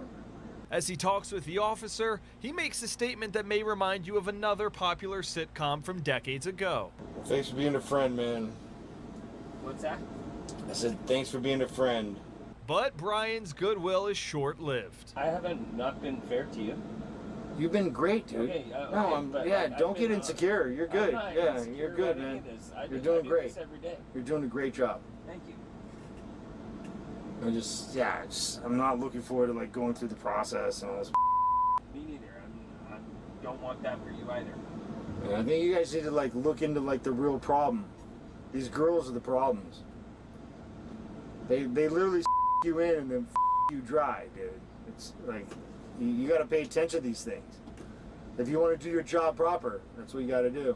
I don't know how you feel good about this, but I don't feel good about it. Yeah, you should. I don't feel good about any of this. I don't want Yeah, this. you got to hit quotas, but dude, it's up, man. We don't have that. We don't have quotas. I got called to your guys' place. I was kicking it with my good friend. Who was the guy across the street? Yeah, Chris, yeah. Seems like Dude, he loves mushrooms. He's a good guy, man. I don't know how else to call him, but he's a good guy. Yeah. And I literally was just like chilling there, and then you guys came for me. It was so weird. Well, because we got a call. Yeah. Well, the call, dude. So up, man. So I didn't do anything. I literally walked away as I got scraped. I walked away.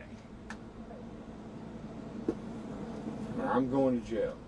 Brian entered a guilty plea to the new 4th-degree assault charge in October 2023. He reached a deal to avoid a 2-year prison sentence. Instead, he spent 7 days in jail and was put on probation. Then in February of 2024, he was involved in a traffic collision in California and arrested for DUI. He's scheduled to be in court on that case on April 23rd.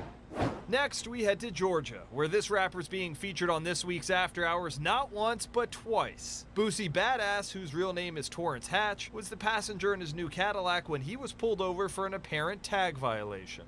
How you doing, man? Y'all doing good? You got your license on you, man? Damn, that shit nice, dude. Y'all doing good today?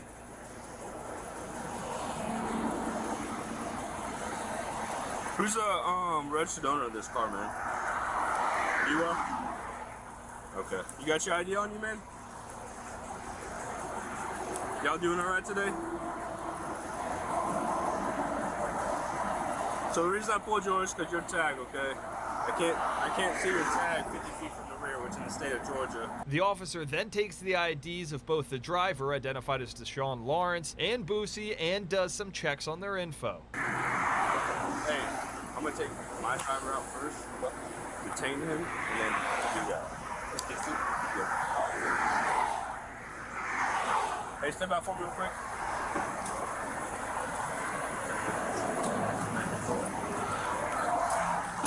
He's gonna be detained for now, okay?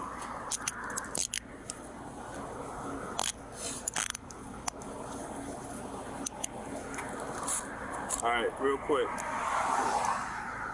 Alright, is there any weapons on you? Knives, guns, drugs, any marijuana? Alright, is there any marijuana in that car? I'm getting a strong odor of it. Okay, stay back your time. Our view now switches to another officer's body camera as he gets Boosie out of the passenger side and puts him in cuffs. And you can see Boosie has already had enough. Hold on, one second.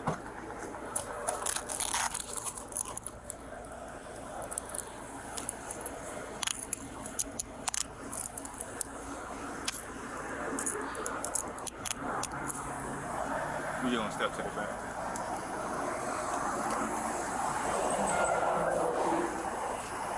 You can have a seat if you want to stand up, you can.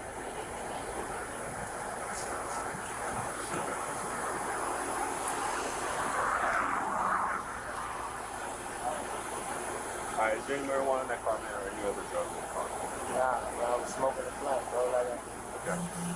Bro, like, You're good. I got you. As long as you're honest with me, I'm honest with you, okay? So I can't keep going through this, though, bro. Like, I just can't, bro. I can't, bro. I don't do no wrong. I don't do bro. It's illegal. Bro, I gotta go to y'all superiors and file charges, man. It's harassment. It's every day. I can't even live. I moved to the country to live, bro. And it's every day, bro. That thing is not expired, bro. There's nothing to stop me for. I'm going to the people, bro. I'm going to file charges on them, bro.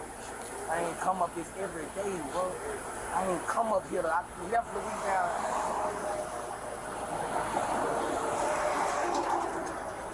Straight out there. If they let me go, I'm going straight to the police. And file you. Calling my lawyer Jew right now, man. I gotta stop it, bro. I'm tired, bro. Lawrence seems amused by Boosie's tirade, but stays mostly silent. But Boosie believes he's being targeted by the police in the area, and he wants to make sure they know it. You worry every time I leave my house, right? And I'm ready to go. I don't give a about jail, right? I did 6 years on my back. I felt I'm like that. I go in there and fight the police and spit on you.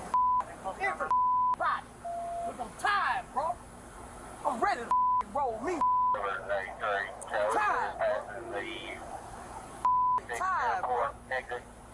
Coming up on, should be 88 Creek, Camp Creek, 85 North Camp Creek. That's how the I feel. Bitch, I got real fun money. About this lock me up whatever the you won't lock me up for. I'm tired, bro. I'm tired. I'm tired of being with. I'm tired. Still by himself. There's no other unit behind me. 783, we're coming up on the Camp Punch Creek. everybody down here, pal. I'm gonna spit on every nurse in that. I'm gonna make you charge me. I'm gonna show you how I get down when I get locked up. I'm gonna show you how I get down. I'm gonna make them whoop me. They gonna get a charge. I'm gonna make them whoop me. When these cops come out, I'm gonna in their shit. I'm going out like a gangster. You gotta knock my teeth out, buddy. And you're gonna get sued like a dog. I'm ready now. I'm all the way ready. Cause I'm tired, bro. I'm tired, bro. So maybe I need to go sit out. We passed the Camp Creek Parkway exit. Coming up on the Virginia Road exit 85 North. Traffic is still light. Speed is door 90, actually 100 miles an hour. Yeah, pay me my needle when you take it. Pay me my needle. I'm gonna get ignorant with this. I'm gonna show them how I get down in the yard. Why? I'm gonna punch on the first white boy I see in there. I swear to God, my daddy great. In the nurse, I'm gonna spit on that. I ain't playing. Watch how I shine. Watch out. I bet I get along too long. Mason. I bet you. You with the treasure. I'm ready now. I'm ready to go to jail. I'm ready to go viral. You can go and take me. You can go and ride me out. You can go and ride me out. I'm used to this. Where I'm from. Pull me up. I got 39 red. I don't give a I don't give a Leave that. Every day I get a rain. I'm tired of it, bro. I moved out here for ride down the street. They can take me right now. For disrespect. They can take me right now. I wouldn't give a I'm gonna fight the first seeing that. Best believe I'm gonna tear y'all jail up. We gonna tear that up, okay? We gonna tear that up. First nigga let us out handcuffed, that's who we attack. We gonna tear that up. They gonna have to kill us in that. I swear to God, cause I'm tired, bro. I work hard every day. Every day I'm getting pulled over here for my people. I'm getting targeted, bro. My license plate is white. I'm targeted. Highway 138 and 1509. Targeted. 1609 covering living room motion for resident. It hurts my heart, bro. But I'm ready, bro. I'm ready. You can put me in the back of that car. I'm ready. I'm ready, bro. I'm ready. I'm ready to get down, bro. I've been lifting my weights. I'm ready. I'm ready to get down. I'm ready. As soon as I get that up, I swear to God. I swear to God. I'm gonna tear that up. I'm gonna tear that up. Because of the smell of marijuana, the first officer is searching the car of any other contraband. He finds stacks of cash and loose bills all over the vehicle. I got like $10,000 in there too. I got you. I got you. With it. I know exactly how much I got. Don't with it. It's right there, man. Car is not stolen. Registration is right. The tag is right. I was pulled over because it's boosted car. You are targeting my vehicle. You're targeting my vehicle.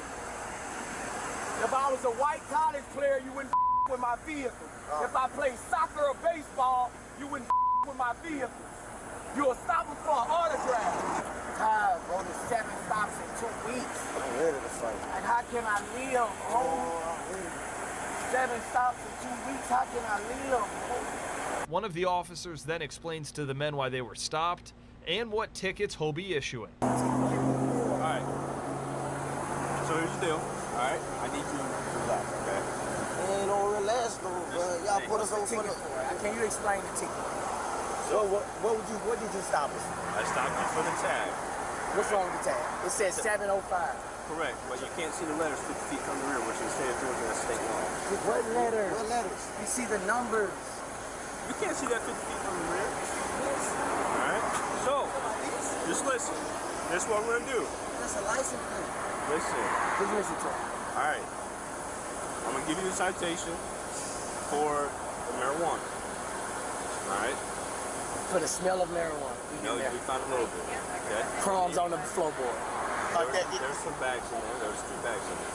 Alright? I'm gonna give you a citation for the legibility. And that's it. Alright? I'm gonna let y'all be on about your business. Are we good? Yeah. Okay. I'm gonna take the handcuffs off you.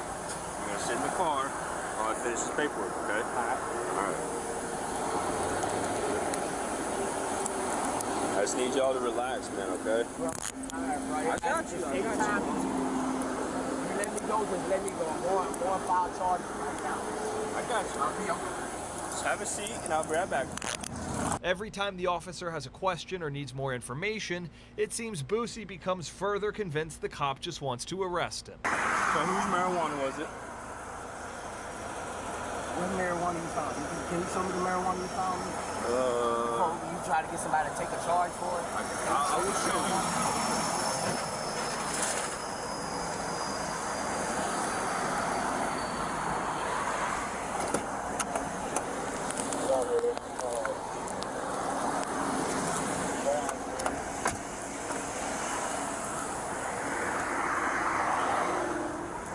And before I show you this charge is a city charge, okay? So it's not even. So this is what I found in here, okay? Okay. Who's gonna take the? You're gonna take both of them. Okay. All right. Stand by for me. I need my paperwork for my truck. Where's the paperwork?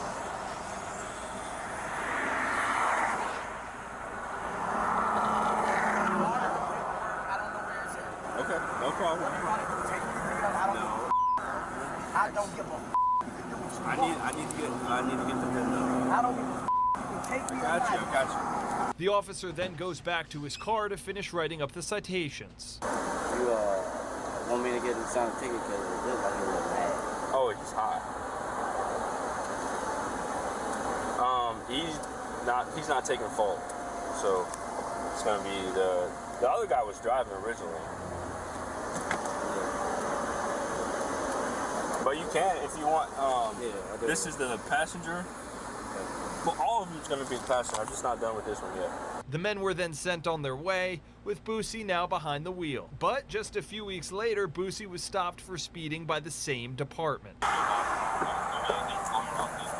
Boss man. What? Officer Dennis, Fairham PD. You know me. Yeah, I know you. I know you. All right. You know why I pulled you over? Speeding. You know you were speeding. Okay. You got your license on you. How y'all doing today? Make sure everything's valid. We'll go from there, okay? Who threw out the marijuana? I saw it. I'm not blind. Who threw it out? I don't know. Huh? I know you couldn't have done it. However, you could do it, but it's one of these two.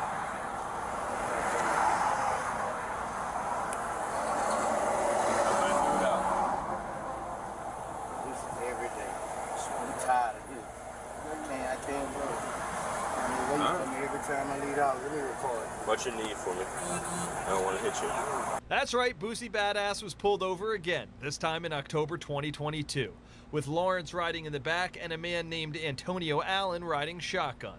Allen is reportedly the rapper's bodyguard. All right, young man. I'll have you step out for me. You want you to take your phone? Step back here. I got it. My license is free? No. Oh, okay. Step out for me. Step back there for me. I'm gonna have you step out, sir, on that side, okay, with that officer.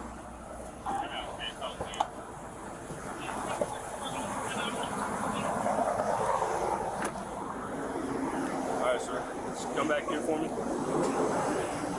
Stand right here. You got your ID on you? This is my book bag. This is my book bag. Yeah. During the search of Boosie's Cadillac, the officer finds a gun. 690.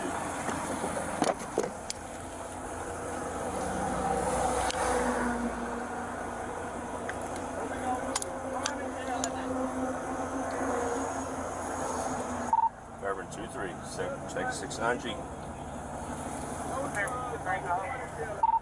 Bravo, Whiskey Golf, uniform 679. It's going to be a Glock 19. After doing some more research on his squad car laptop, the officer lets the three men know what's going on.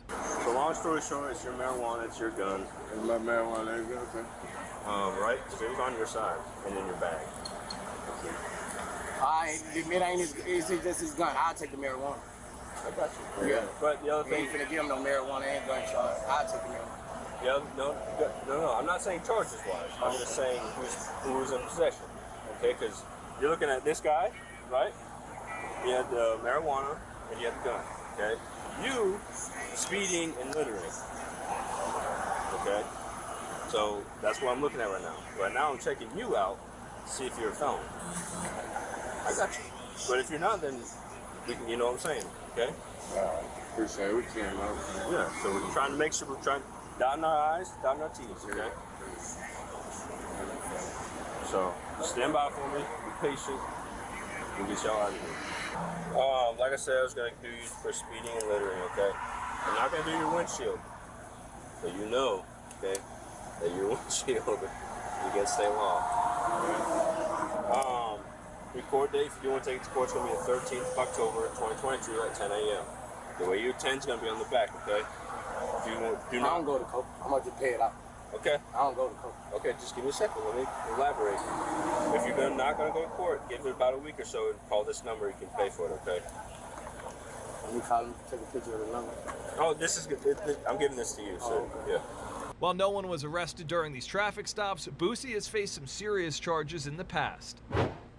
So we're going to get back to After Hours in just a second, but I want to thank a really proud sponsor of Law and Crime. It's Morgan & Morgan, specifically for sponsoring this episode of After Hours. I mean, this show, it proves how scary the world can be. And let's say, unfortunately, you're ever injured. You can turn to Morgan & Morgan and submit an injury claim in 8 clicks or less. You don't have to leave your couch. You can do it all on your cell phone. And this claim, it could be worth millions of dollars. In the past couple of months, Morgan & Morgan saw verdicts of $12 million in Florida, $26 million in Philadelphia, and $6.8 million in New York.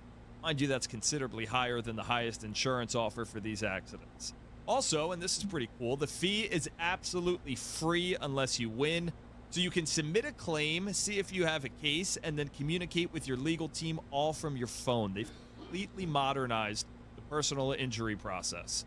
So to do so, all you have to do is go to forthepeople.com/afterhours, or click the link in the description and in the pinned comments.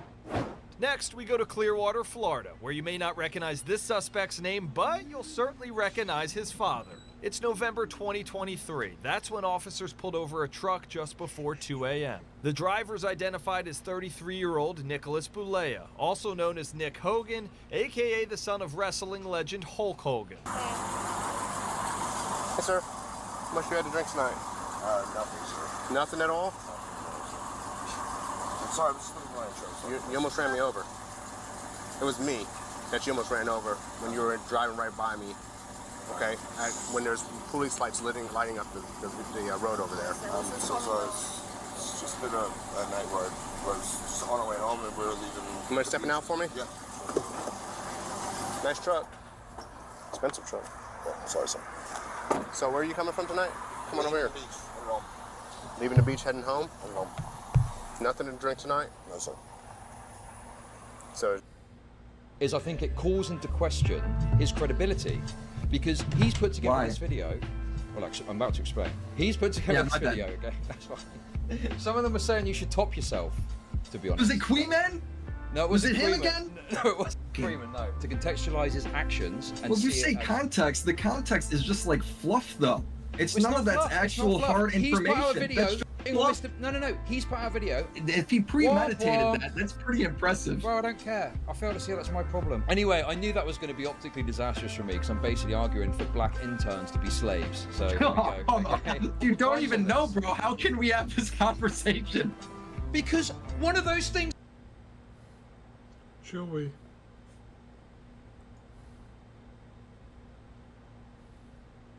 Joey. Go.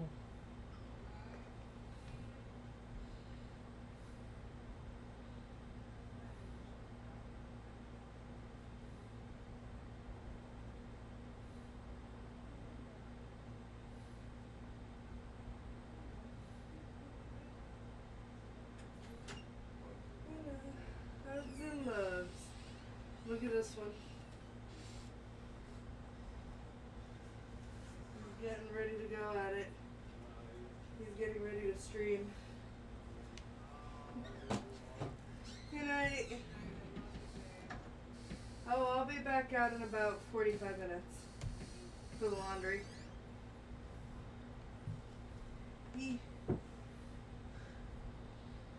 Joey!